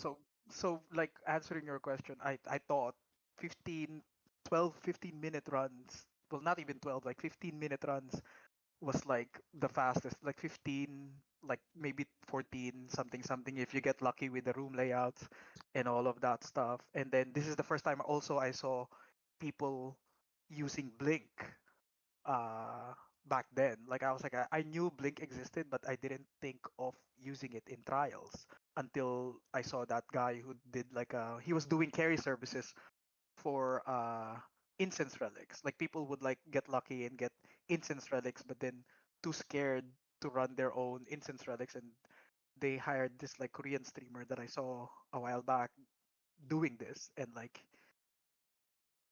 that's how he was making currency. He was just running like no hit runs and getting paid out for the temporalis and stuff. But yeah, like I thought 15 minutes was fast, but you did it in under what, five? Some Under five? 6 minutes for both 01 and 03 now. So Yeah, like that's insanely impressive. I tried I tried this is hubris on my end. I was like, oh, I can beat that. I can beat that with my build. I tried my first ever fastest run that I thought was 25 minutes. No blink, no temporalis. And then I started building currency and getting blink and stuff and like whatever, but we'll get deeper into that later. And then I got to 15 minutes, 15 to like 12. And then now I'm stuck. But Like it not is even still close. impressive because I know we spoke a little bit before. You made your own. You're making your own chronomancer. So I mean, even getting. I think you said you got to sub 10 already. That's already. Yeah. That already places you in like the top 0.01% of players getting a sub Yeah, 10 but minute time. yeah, that's like one thing was I'm not I wouldn't I'm not as good as you, one in piloting and two like making the build work. I'm not that good. I know the mechanics of the game and etc. I have game knowledge and stuff and whatever. Not as good as you, but one thing I'm good at is making other tech from other builds. I'm like stealing other techs from other builds and making them work together. I'm like good at doing that, and because mine is a variant of yours, but it obviously took a different turn. Yes. Like Yep. I We. think yours is still, yours is still like the best one. Mine is like, I wouldn't say budget. I can't say budget because a lot It's hard of to people say use. budget with tempo. I think you're gonna ruffle a few Yeah, feathers there. yeah. Wait. Let me explain. Let me explain. Let me explain. Mine was budget in a sense of I did a 15-minute run with no temporalis, but with blink. So it's still budget in that regard. That like most average player take like 25 to 30 minutes. I was able to do a 15-minute run with no temporalis, and just blink. But it's abusing one of the newer jewels, not abusing, but like using one of the new mechanics of the new Undying Hate jewels, which is Ancient Reserve, which you said in your video that was a possibility, which I kind of took to heart because I've played 3 leagues now and I've only ever played Chronomancer. I've never played any other classes. It's just been Chrono the entire time. So yep. So compared to yours, I'm compared to yours, mine is budget. So, what was your first reaction to seeing the 5 minute time? Because I know you mentioned you didn't really know about my videos until probably this league. So, Yeah, what would you yeah. say was so you probably didn't see the 0-1 time, but No, what no. what was your first reaction to finding out about the 5 minute time? Um, I just randomly saw your post on Reddit. I was like, oh, it's a trial runner, and I'm kind of like, it's weird camaraderie with other trial runners. Yes, I You kind of understand like, completely. there's a weird, there's a weird, There's like there's a weird 95% of connection. players are like, oh, Sekhemas. Ugh. And then Yeah, so it's like when literally, you find somebody literally. that actually like understands it, it's like, oh my god, they Yeah, understand. it's literally that. It's like, oh wait, another trial runner. I'm like, let's see what he's up to. Let's see what he's doing. So I kind of like started watching your video. I didn't watch the 5 minute 53-second one. I think that's your fastest one. I watched the 6 minute one. Um, and it had that invincible video cover on it. It was like, look what they need to do Yep, to mimic a yep. fraction of our power, because it's such a dead eye league on Roa that like, yo, you have to be dead eye because it's super fast movement speed penalty, yada yada yada, and then you're like, this guy's not even walking anymore. I'm like, forget your boots, you don't even need movement speed on your boots anymore. You're not walking. Like, if you're walking on trial of Sekema, you're doing something wrong. I'm sorry. Like, it's just hard facts at this point after watching your video. Like, if you're manually walking in your trials, you're not doing it right. I'm sorry. And now this is 3 leagues in a row that we don't walk for the world record runs. So, Uh, yeah, we in 0-1 it was Blink, in 0-2 it was Whirling Slash, and in 0-3 here we're again back to Blink. There is also, in terms of like straight line speed, there is the Bone Shatter build as well. The Bone Shatter Molten yeah. Blast build that has the like very faster than Blink straight line, but it Is it is the one that like that like kind of charges and then does like a flip and then slams the ground? nope, no, it's the one that spins. It's like a Beyblade. Oh, okay, okay. Okay, okay. I remember It's a now. Beyblade with Molten Blast, and they Oh, use okay. Bone Shatter to move around. And I can tell you from testing Bone Shatter early in the league, before the whole Molten Blast builds came out, like I was testing with Mjolnir Bone Shatter. and I Uh-huh. posted like I think a sub 9 minute with it with Bone Shatter, On and trials? in trials, Oh my and god, it that's was crazy.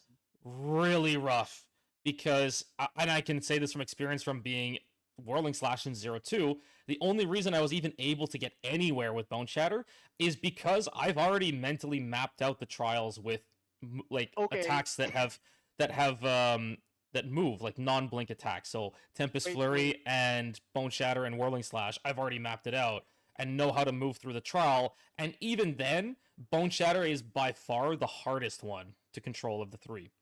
Like, okay, So you make it sound very trivial, but this is it's somebody who's casually tried um lowering my time. Like it's it not a was humble brag, but nothing. like It was nothing trivial whatsoever to hit a no, sub but like nine with Bone Shatter because it was I think it was like no. I mean, nine I'm thirty or just saying. something, maybe something in that range.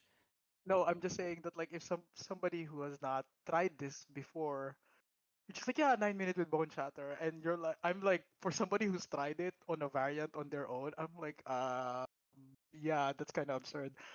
Um, they, there's certain nuances on it that you're just not zooming around that like a build guide that you would read you would never find out until you kind of actually drive one, quote unquote drive the character or like move the Yeah, character around. it's so yeah, like Um, exactly to that point. Yeah, build guys will be like, oh yeah, Bone Shatter, Molten Blast, super fast build, but you get stuck on everything. And obviously, if you when you watch the run, you'll see that there's a lot of just little gaps and platforms that we blink between, like especially floor four, high low platforms, um, that you just can't do with Bone Shatter. So yeah, it's yeah okay, you might have a faster straight line with Bone Shatter, and I'm very interested in watching to see if somebody can at least get a similar time or even faster time with Bone Shatter, and then maybe I'll put in more investment in that. But testing it early league, it didn't feel like the play, and yeah, exactly for that reason, where piloting just becomes a lot of work, and there's just different nuances to how the builds play. So yeah. let's go into since you played 01, you have the perspective, and especially you did runs in 01, and you had the whole door skip. But Lots of things have changed since 01. So many yeah, people like come to the videos and go, "Oh, well, I thought they fixed skips. I thought they fixed all this stuff. Did they fix stuff?" uh, They're like, "Oh, well, you're cheating. You're using skips. 01, blah blah blah." no, oh my god. So I did not, to be fair, I did not speedrun in I did not speedrun in there's two differences I feel. People speedrunning and people being efficient in trials just so they can get more currency and upgrade their character. I personally did not speedrun in 0.1. I didn't really get into speedrunning until 0.3, which is the league now.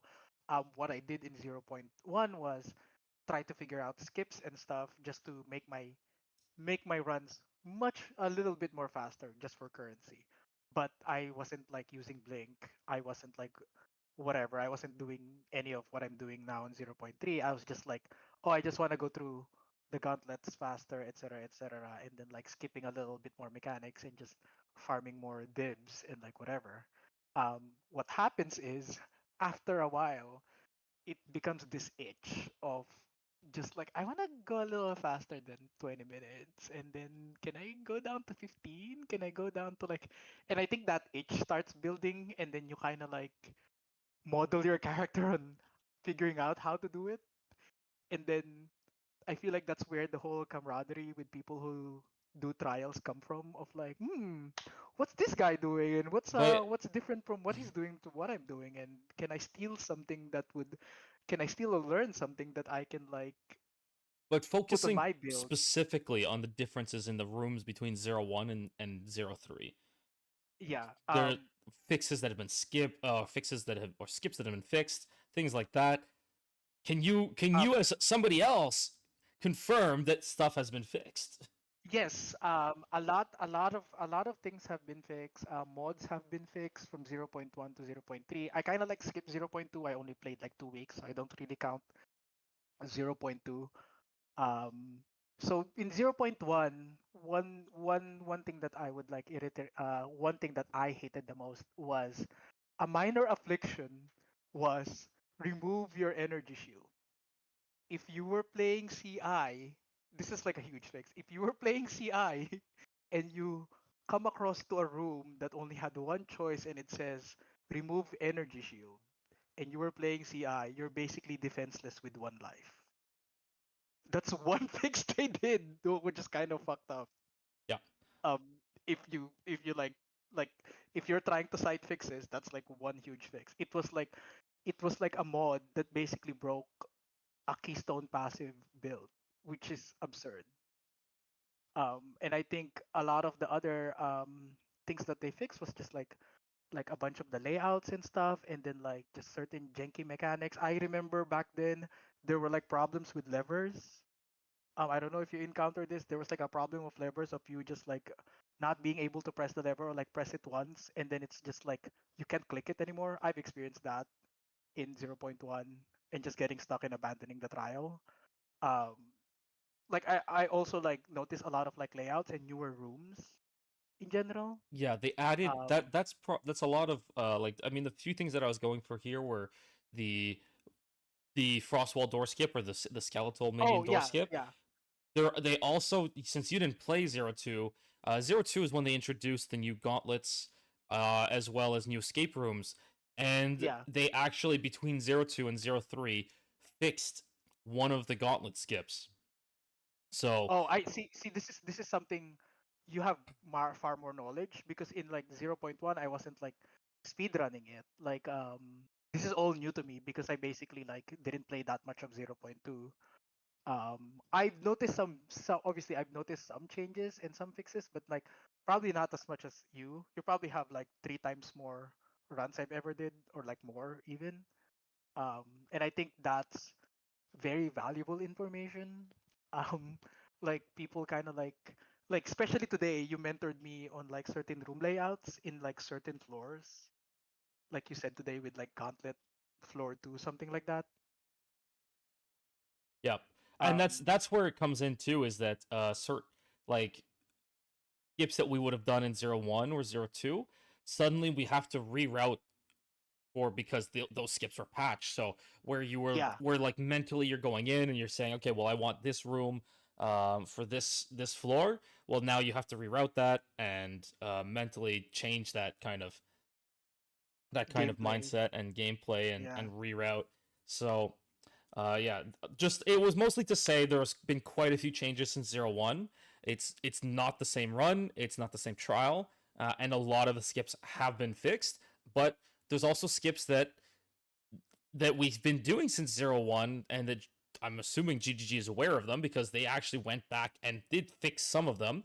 And two of the skips, uh, two of the skips actually are built into the map as part of the map design. And people are saying, "Oh, well, you cheated. You bypassed this door." And it's like, well, yeah. I think that's what people don't realize. If you haven't played a lot of the trials in like multiple leagues, you're not gonna notice this just because you're running trials as a normal person. Like you're going through the path, you're like going through you're not going through walls, you're not clipping through walls, etc. Or like maybe sometimes you kind of use ball lightning and warp and all of that stuff. But then like if you don't play it, because some people they do an ascendancy on their character and they never look back. And like maybe they're gonna do trials again when they make a new character at some point. But like at most they probably have done maybe like less than 10 yeah. in an entire league.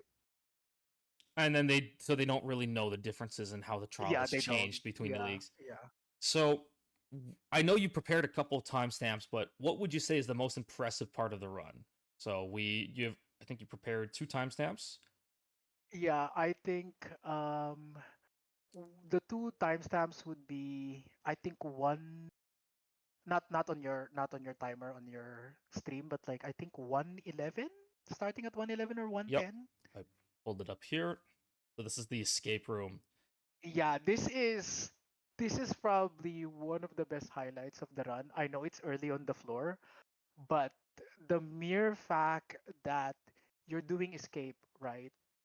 Let's watch And this in you real are time. Let's watch this in real time. So we pick, yeah. and one thing that I'm gonna be going deeper into in this video that people don't really realize is that you have to, when you're moving this fast, we're talking 8.62 blinks per second. What you're seeing in this run, so Yeah. you have to mentally know. Like I had a lot of comments saying, "Oh, you're just spamming blank and you're getting where No. you want." It's No. that is not the. I can tell you that that is not the case. Okay. Just just this movement here. So first of all, we don't have to click the first crystal. Just this movement here. So I'm That's a blinking tip. forward. Wait, that's a tip people do not know. I've done that before I started speedrunning or before I did multiple.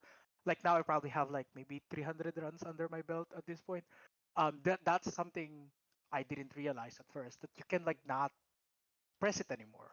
I know that doesn't really matter for the casual people who are just trying to get ascendancies, but then if you're like trying to shave time, that's something like that's one less click You to definitely say. can't just, well, this, not this specifically, but you can't just like spam Yeah. blank because you're just gonna end up somewhere else. If you just Yeah, like if you just do this build and just spam press blink, you're oh no no just no. gonna I, end I up meant sorry. somewhere else. I'm sorry, the death crystal. Yeah, That's like a the tip right first one. there. Like the yeah. But in terms of like the actual movement here, I have to hold W. So entering an escape room, because there's only so many layouts. Most of the layouts you can generally get by holding W and blinking once as you enter the room. So I'm not even seeing the layout or recognizing what layout it is. I'm just Hmm. right away just blinking forward, and that works for Yeah. most rooms because even the rooms that I move to the right, I blink forward once and then I start moving to the right because it helps with the lineup. So on floor one, blink forward, and then we're and then I'm actually like counting how many blinks it's going to take me because I have to go around this curve. So I've already Hmm. recognized after the first blink what layout it is, and I have to blink around the curve, and blink is a straight line. So, we have to do Yeah. multiple blinks around. And if I'm just spamming blink, I'm just, gonna You're run gonna miss zoom it. right You're gonna by it. miss it. You're gonna miss it. I've had that experience before. When I finally got my first temporalis, and I was like, oh yeah, fuck yeah, I'm just gonna like spam blink and stuff. One thing you realize is it doesn't land where you want it to land. Yeah. Yeah. It does And not land. It when travels they the full length. when they say that it goes the full length, it's not like, yeah, okay, you can put your cursor where the direction you want to go. It's not going to stop on your cursor. It will just Yeah. throw you in that direction. So Yeah. yeah, And that's like what people do not realize when they start getting a temporalis. That they're like, oh yeah, like I'm just gonna like blink around and like, but like obviously it still helps your time. Like it doesn't matter if you're mechanically gifted or you know how to control it well. Like a temporalis, it's still gonna cut your time. yeah. So Yes. going back to this timestamp, you specifically selected it. Yeah. This is it in real time. So what part to you comes out more? It's just how people do not realize this, but you're faster than that little light that comes out of it. It's you're literally faster than the little light that comes out of it. Yep. Like I swear, you're having a race with that little like light that goes to the other crystal. It's surprising because it actually comes up a lot when I'm streaming the runs. Like, oh my god, you're faster than the light. Like So if you go back, like after that escape, after literally that after escape run, if you go back, you do the boss room right after it, and the boss room is just it's like trivial. It's like you literally like you like set up like where it's coming up. So you literally like set up, kill like the boss is not even in its death animation yet, and you're on the other door. yeah. Like that's just insane. Like you're having a race with that little light that comes out of the death crystal, and then you're like you go to the boss, like it was just like a connecting room. It's like a hallway. You basically treated that room as a hallway Basically, you're like, oh, it's a hallway with somebody in it, and then Yeah. bye. It's that that's why I picked it. It's just like, oh, there's somebody at the hallway, and you just pass them by. You basically gave them a high five, and you're like, bye, dude. Like, I'll see you in the next round. It's literally that. That's And why I then chose yeah, it. we have another It's so timestamp disrespectful. at 3:43. You selected another timestamp, so we're at a chalice. Yeah. I chose this.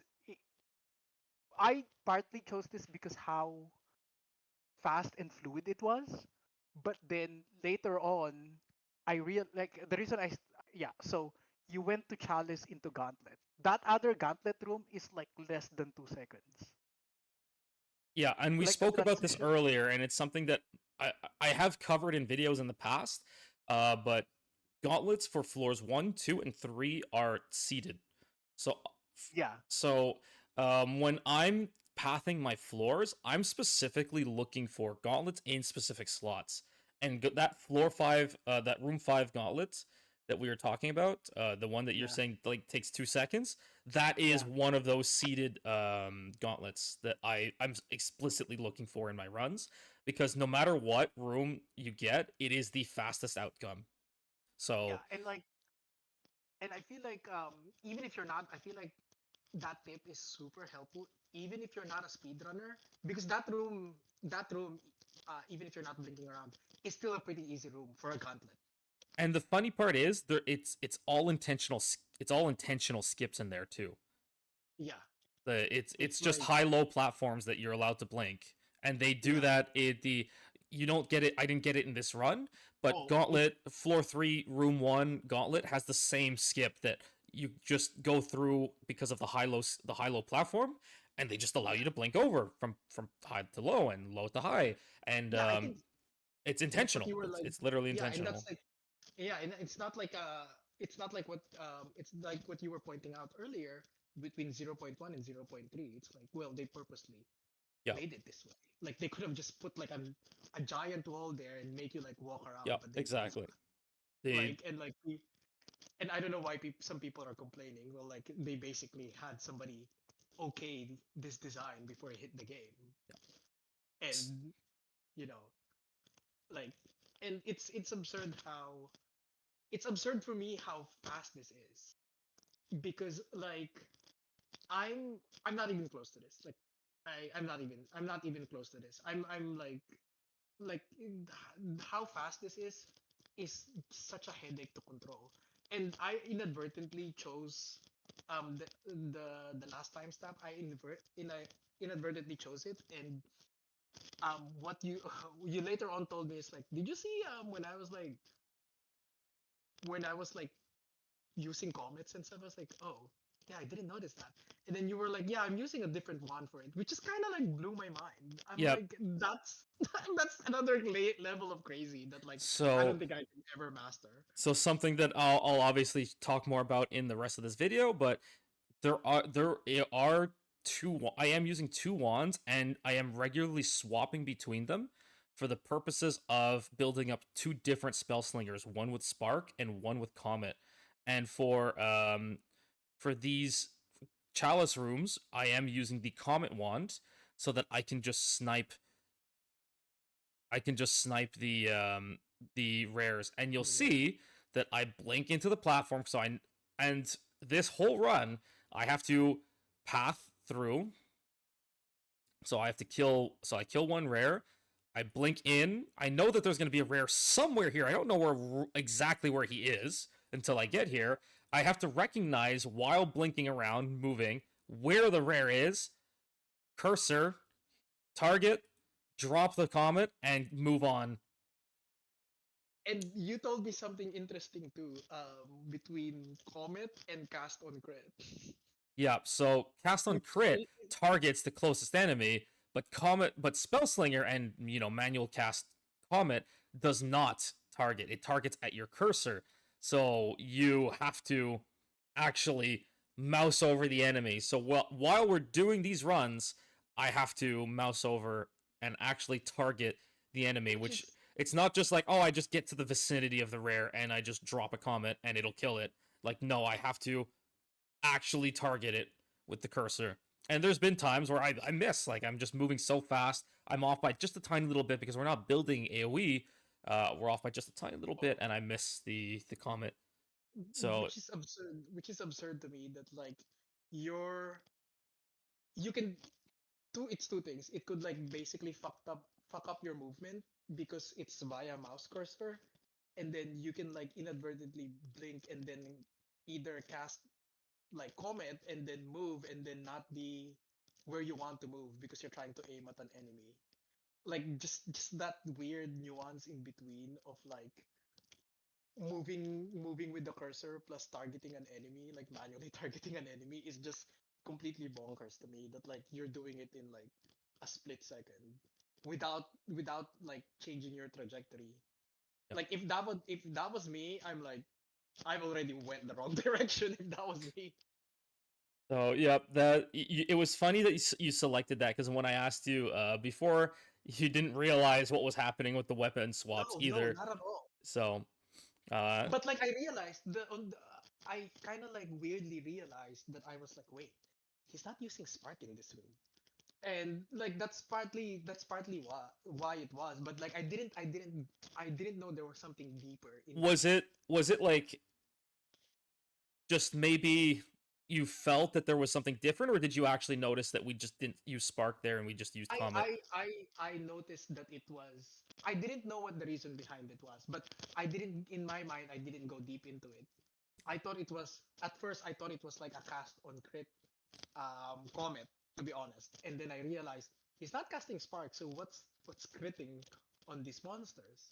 But then I didn't go deep into it. But then like when you later on revealed that you were like, oh yeah, I'm switching wands in between like certain floors for certain whatever, and I was like, oh my god, that's crazy. I thought like it's so minute. It's so you don't if you're just watching if a random person is just watching your YouTube video and just like zooming through the maps, they're not gonna notice it. They're just gonna notice your character blowing through like 3 floors in like 3 minutes or something or 4 minutes, and then not realize that like wait, this person's like using a completely different like skill set on certain rooms.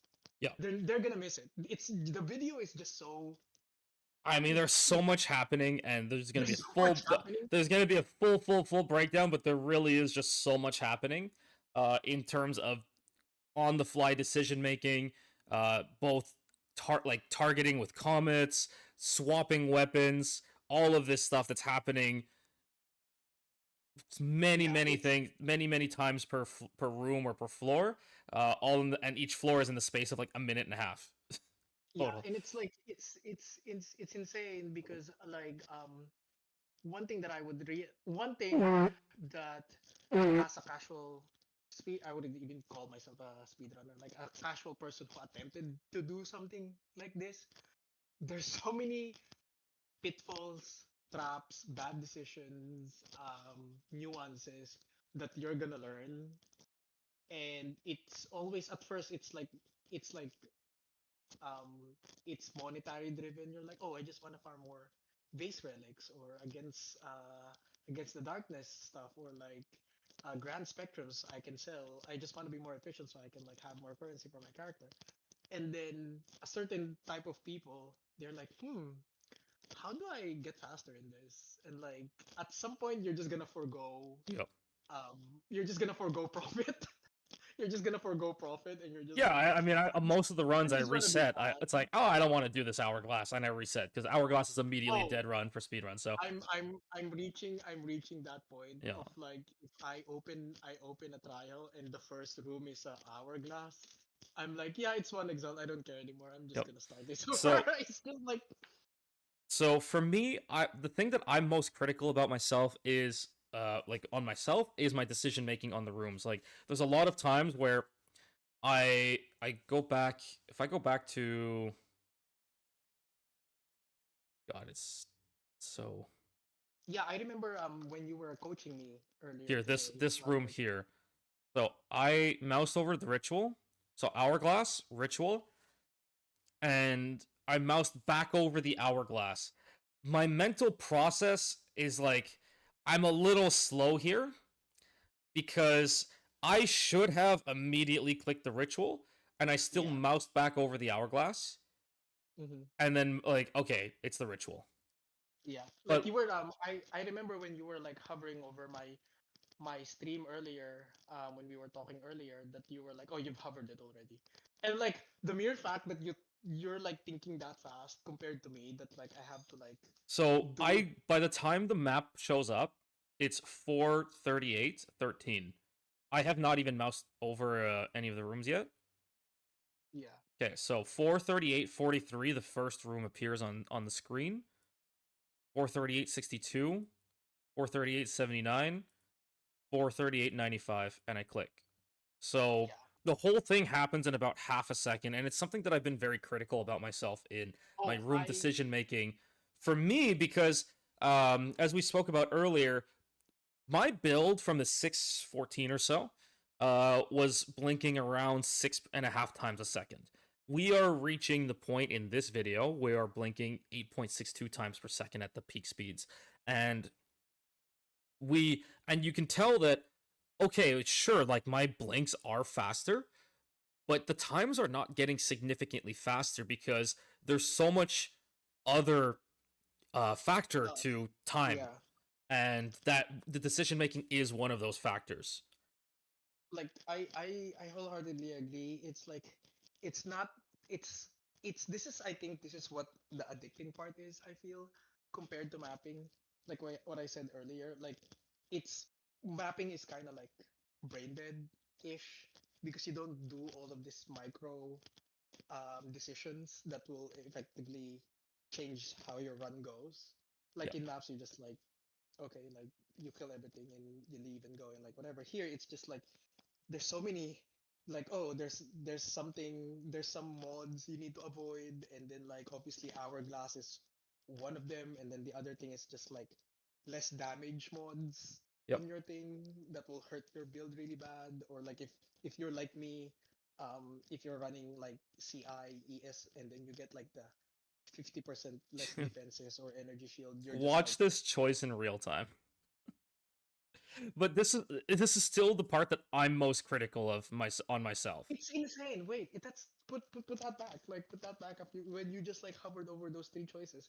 Like I don't even make my choices that fast. Like that's something I need to improve on. Like look, you literally like I don't know how you process it that fast. I'm like, I for me, it's still the part that I feel needs the most improvement, but I also recognize that like that's already probably faster than, and this is just from so much experience that most people will ever reach. Because I know from competing with Yabai in 01, yeah, the first thing he mentioned is he's like, glitched, your room choices are so fast.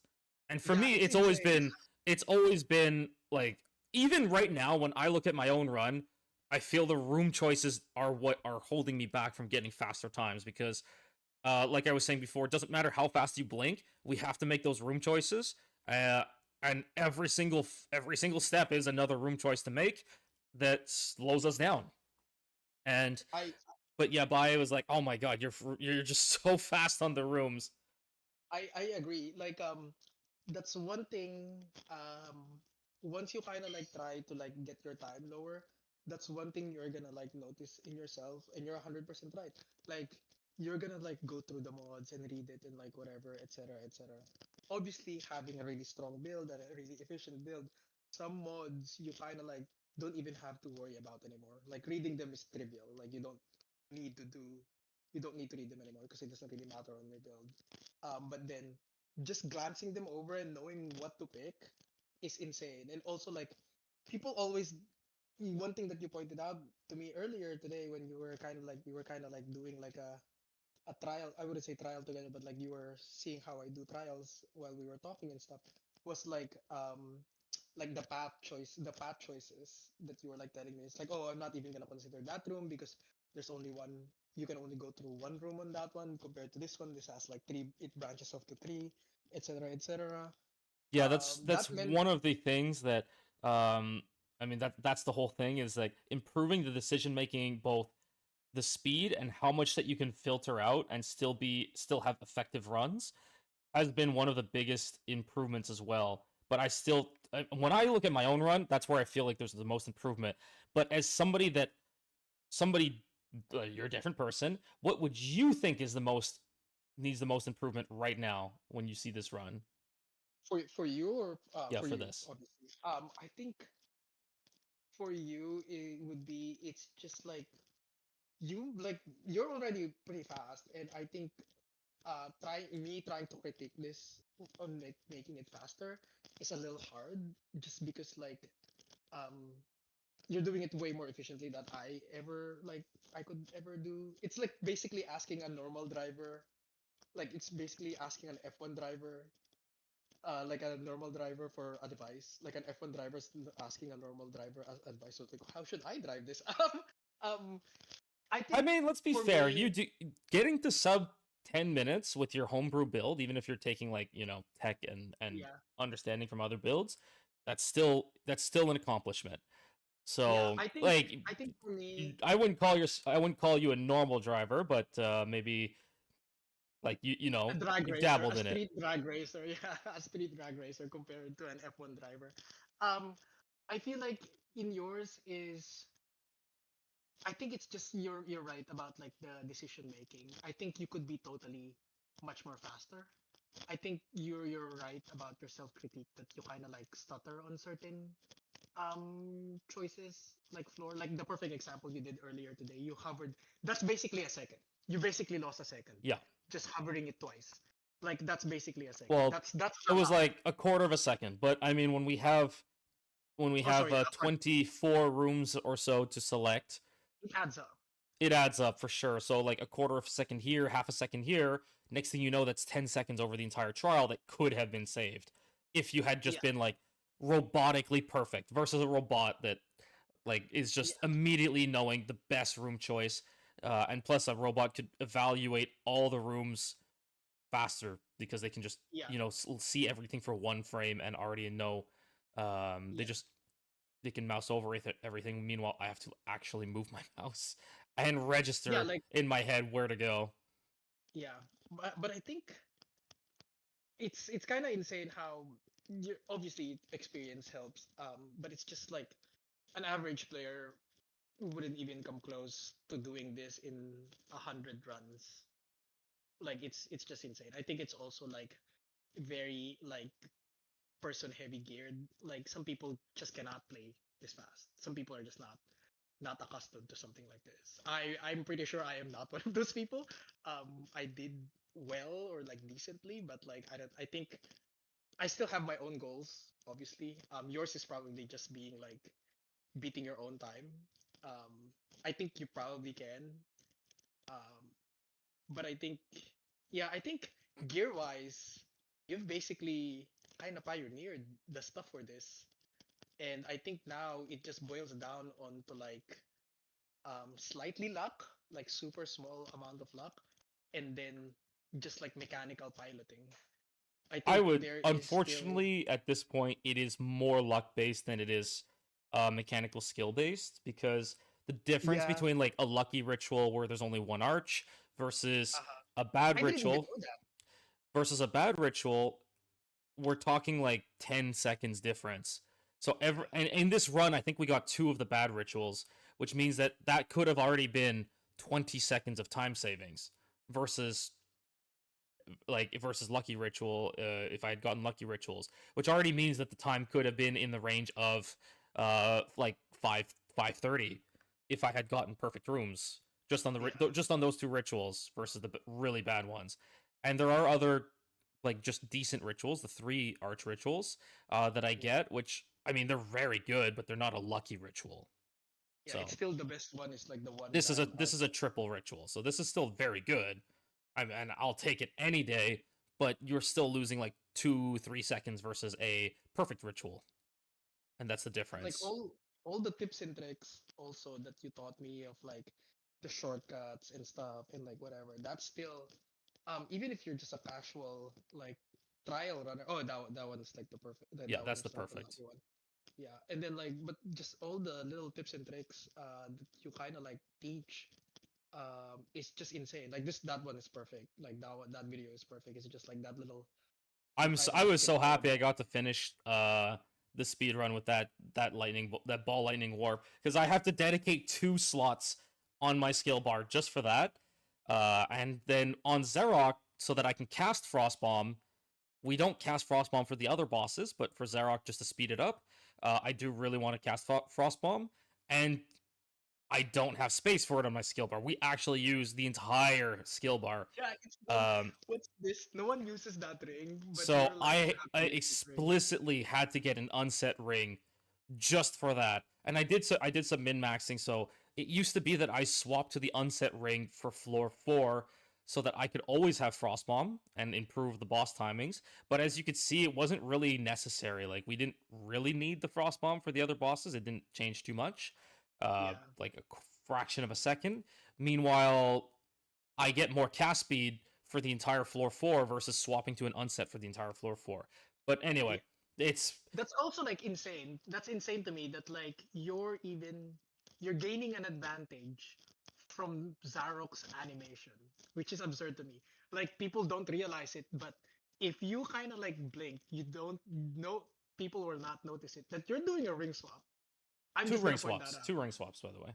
Yeah, yeah, you're doing ring swaps. Like people will probably miss that because they're just in awe of how fast you're doing the floors. That they're not noticing that you're doing a ring swap.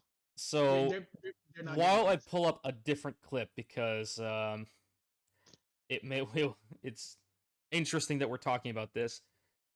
But while I'm pulling up this other clip, the last question is, what was the hardest thing for you to learn while learning attempts? And I did a little coaching session with you earlier today, so you can even just like draw on, oh my god, this inflow of information. Like, what Oh is yeah. the hardest thing that you find right now? One thing that people don't realize that you pointed out that kinda I was suspicious of, but then you confirmed it. When I started doing my runs, was like when you're clipping through walls and stuff, and just like trying to find shortcuts and stuff. Especially if I'm pretty sure a lot of people have watched your video and slowed it down, like me. They're probably like, "What the fuck's going on? How is this guy doing this?"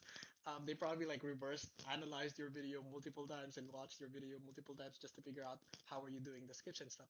One thing that you pointed out today that really stuck to me was line of sight and mouse cursor. Yeah. So And for Blink, when yeah, you're just for everyone, line of sight on Blink, though a lot of the skips rely on line of sight. So you need to have your character needs to visually be able to see where they're going to blink to. And so when you have like a lot of the skips are like, oh, there's like 2 pillars that are really close together, but there's a gap between them, and that's where you blink through. Things like that. And so yeah. yeah, and like that's something somebody who was like actually running this will probably not realize at first. But they were like, oh, there I was able to skip here one time and I can't do it again. Like remember when This you were this is sending this is a me. perfect example of a Oh feature yeah, that was put. yeah. This is a feature that was put um into a floor 1 room 5 gauntlet, and this requires a level 24 blink, by the way. So it is an Yeah, intentional feature, and you skip like the whole left section of this gauntlet. yeah, I didn't even know that until you told me earlier today about that, and I was like, oh, that's freaking crazy. That would just cut your time so much. And now I'm like, the thing with speedrunning, one thing that I learned the hard way was like, once you get like more new information like this, it keeps you playing more, in a sense of like, okay, I want to practice this new technique and incorporate it in my runs, and then you get another set of new information of how to like new like techniques to like shave your time down, and then you try to practice that, and like the first few runs you try to like do all these new techniques, and you're like obviously you're not going to be super fluid at it, and then you keep doing it So and yeah, like incorporating it in your run. what would you say is like what you think is the hardest thing that you're starting to learn with these For runs? me it's one is like like what I said, like the line of sight and mouse cursor. That's Yeah. like that's the So hardest. The second is now probably you're gonna have to start taking making. into account where your cursor placement is, yeah. to get all these skips going, things like that, Yeah. and it's things like that. So this is since you started mentioning swaps, this is what I wanted to bring attention to. This is last league's world record. Oh, So last league. Okay. this is the look at this swap here. So the reason for this, the wand and the jingling, is because I mentioned that skip takes a level 24 blink. So Mhm. for floor one,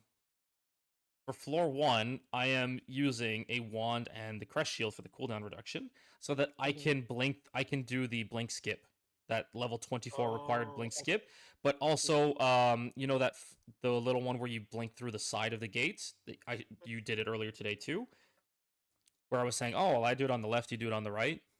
Yeah. That room, yeah. So I have the cooldown one in case I miss the first blink. So yeah, I'm using Oh, this okay. for floor one. So I get to the floor two boss, and you mentioned using the animation to your advantage. Yeah. I swapped the wand and the shield off, and during the spawn animation, I set up my support jams for Last Lament because there's not really That's any time. crazy. There's not really any time on floor three to do this, so I have to do it on floor two. And then let's go to Zerok. Let's go to Zerok. This has by far been the most gear swapping I've ever done in a speedrun. Absurd. So we're yeah, Like the mere fact that you're like improving your time by one, two, three, and I actually forgot to put the rings on. did did it There was matter? it didn't really matter. I didn't have any really bad debuffs, but like there's a helmet swap for the damage for deepest tower, which was removed, and then we also Yeah. swapped the chest piece from um tempo to Tabula. tabula to get a Tabula. bunch of damage from the jewels. There was actually an amulet swap as well. So this Hello. Astra had plus level to all skills, which was better for Last Lament. And then obviously we're swapping off Blink to get Blasphemy to get even damage, or like boss. I think this was the armor one, so reduce boss armor. And then there was supposed to be swap to damage rings, but it didn't really matter for this run. But yeah, so that was these were all swaps that I was doing. So And like this is absurd. Like when I was obviously before you coached me, um when I was doing my own kind of like gear swap, it wasn't this absurd. Like I was doing one swap, which was the helm for Indigon, and that was it. I wasn't like doing something crazy like you. You're basically like gearing your character for a different skill. yeah, for Like this, that's just crazy. Oh it my was god, super definitely sick. it was definitely so here we're just doing two rings. It's not a it's not a big difference, but yeah. Yeah, but That's that one was yeah, that one is crazy. so in terms of otherwise any other thoughts on the run on your own like I think one thing on the run, I think like your your just prowess in just like making decisions really fast is half the battle, to be honest. But then like also the gear is also very important. But I think I think that that's it. It's just like your choices and map layout are kind of like the last key items that can like improve shaving down the time. I think this is not the fastest for you yet. I feel I feel like in like maybe a couple of weeks or like maybe in the next league I'm just gonna see a video from you and like it's like 4 minutes or something crazy. maybe if Um we figure out a new skip. yeah, maybe. I don't know. It's just GGG. Kind of like it we're under the mercy of like how they're gonna like edit or make more maps. I genuinely think this is going to get nerfed. Most likely Blink will no longer charge for Spellslinger, and yeah, this is going to get nerfed. So Yeah, that's yeah. my expectation for next league with this. So yeah, to push one of the key things about this was to push for a time that was better than my 0-1 time, which was to date the fastest, or until this run was the fastest run ever completed and the only sub 6 minute run ever completed. Then when Yeah. the Which day is that I world hit the record. 553 here, Uh-huh. the day that I hit the 553, I actually hit a 557 earlier in the same stream.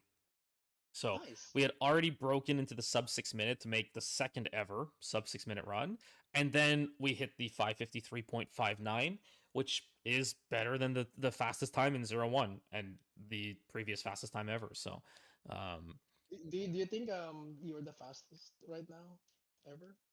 yes. Yeah, I There think have that's been still other the. people speedrunning, and I do get comments from Japan. There's Stenya who does a lot of Last Flame runs, and he follows a lot of the Russian community as well. Yeah. And he's saying like, there are people there is a try hard Sekhemas crowd in Russia as well, but they're not doing this. And Yeah. They yeah, probably see your video and they're like, "What the actual fuck?" I know that the auto bomber build after this got popular in China as well. So maybe there is a Chinese runner that is just like it mechanically Yeah, insane. And somebody. So, yeah, they're probably just not streaming, but I know that right when I now you have the was proof. I know when I was doing it in 01 and 02, I did actually search Billy Billy, and I had a native help me to try and find if there were other people speedrunning Sekimus in China, but Mhm. I didn't find any competing times, I would say. So Yeah, as far as I know, currently we are holding the fastest time, like, and it's that's kind of by a long crazy. shot. Like, you inspired me, and it's just like I have I have too much still to like learn. Like yours, you just have way more nuances and experience and knowledge in this than me. But I like for the general consensus in the people's watching your stream, it's like there's more going into it under the hood that you will probably not know until you drive one or pilot one. Yeah. I think that's a good point.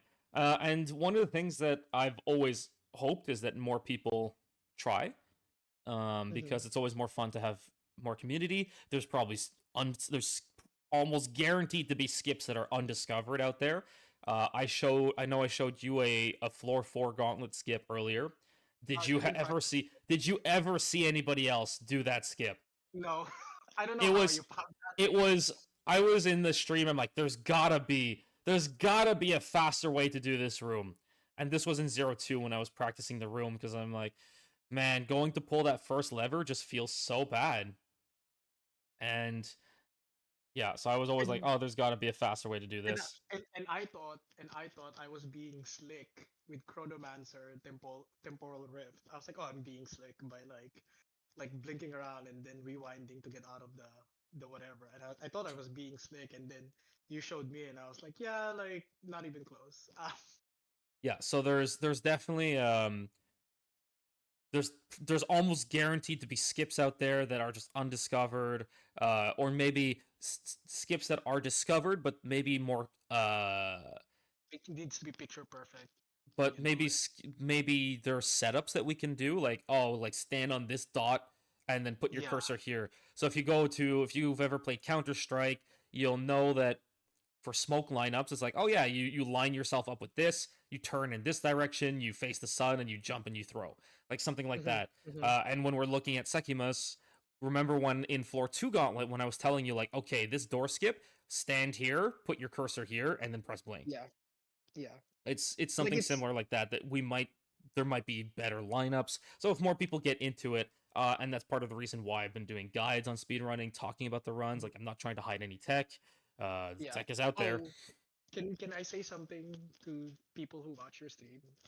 It's just people who are trying to get into this. One huge mistake I did on mine is temporalis flat cooldown. I think you should better explain this than me. The temporalis flat cooldown is after it minuses the base. So if you currently have, let's say, a 2 second cooldown, and then you wear a 1.5, it's not gonna like subtract it from that.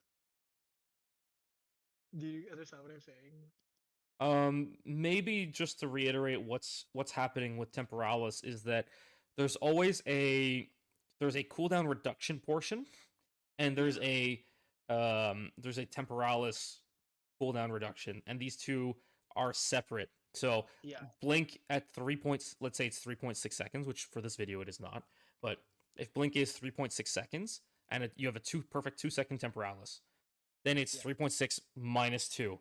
Then cooldown reduction applies after everything.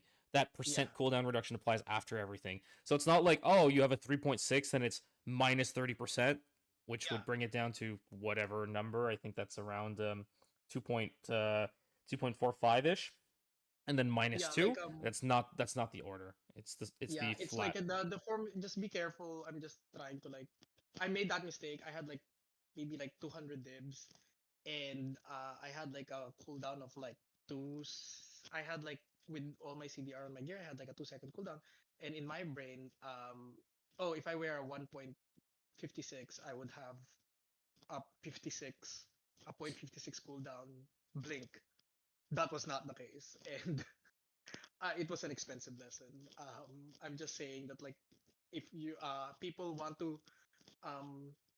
want to get deeper into this or like start doing this is like you need to be aware of like the base minus cooldown of temporalis after like the CDR, all that calculations and stuff. Just don't take it at face value. There's like more calculations in under it, and don't make yourself like if you have the currency or like if you're saving up, don't jump the gun and buy like a lower roll temporalis. I guess that's what I'm trying to say. Yeah, I think it's really important to mention that because I do talk about this in my build guide for the auto bomber. In that, Mhm. there's a reason why there's a gap between the low end and the high end. Like, there's a 2.3 tempo, and then there's just, if you're playing an 1.99, uncorrupted, which is you're normal. just Yeah. playing like an uncorrupted tempo. Like, the reason of that gap is because that zero point 0.3 seconds, if you are running a 1.99, it the reason for that 2.3 breakpoint is because that's where you no longer need to build any CDR percent to get your cooldown low enough. Yeah. Meanwhile, even if you're at 2.25, because of the way that CDR percent applies after, or if you take like a 2.15, the way the CDR percent applies after means that you have to um, means that You you need to still have invest to more. build CDR Yeah. percent. So whether you're using a 1.99 or a 2.15, you still have to build percent CDR. It might Yeah. shave off like the end time will still be lower on the 2.15, but you still have to build CDR, and that's the reason of that key difference for the two variants. Anyway, it's already been over an hour, Yeah. so maybe this will be tacked onto the end of the video, or I Yeah. might have to clip a few things out. But yep, Yeah. I appreciate you joining, Zeno, Thank you so and much. it was a fun chat. So Mhm. yep, that's Zeno is a casually speedrunning Sekhemas, so Yeah. he has unique insight into some of the things that happen mechanically in the runs that probably Yeah. hard to pick up on, and when Yeah. like you blink and I'm on a different floor. So Yeah, and also like I kind of share your sentiment. This is just closing remarks, I guess. I kind of share your sentiment about I want more people to kind of like do more trials and stuff in general. Also, if people are, I wouldn't say this is kind of like a plug on my end, but if people want like a cheaper version that doesn't um use the 2 point something, that's the higher one. I have a chron. There's ways to do it with Chronomancer. I'm just saying, but that's it. yeah, okay. So there we have it. There's the interview. Hope you enjoyed, and I will see you on the next video. Bye. Thanks.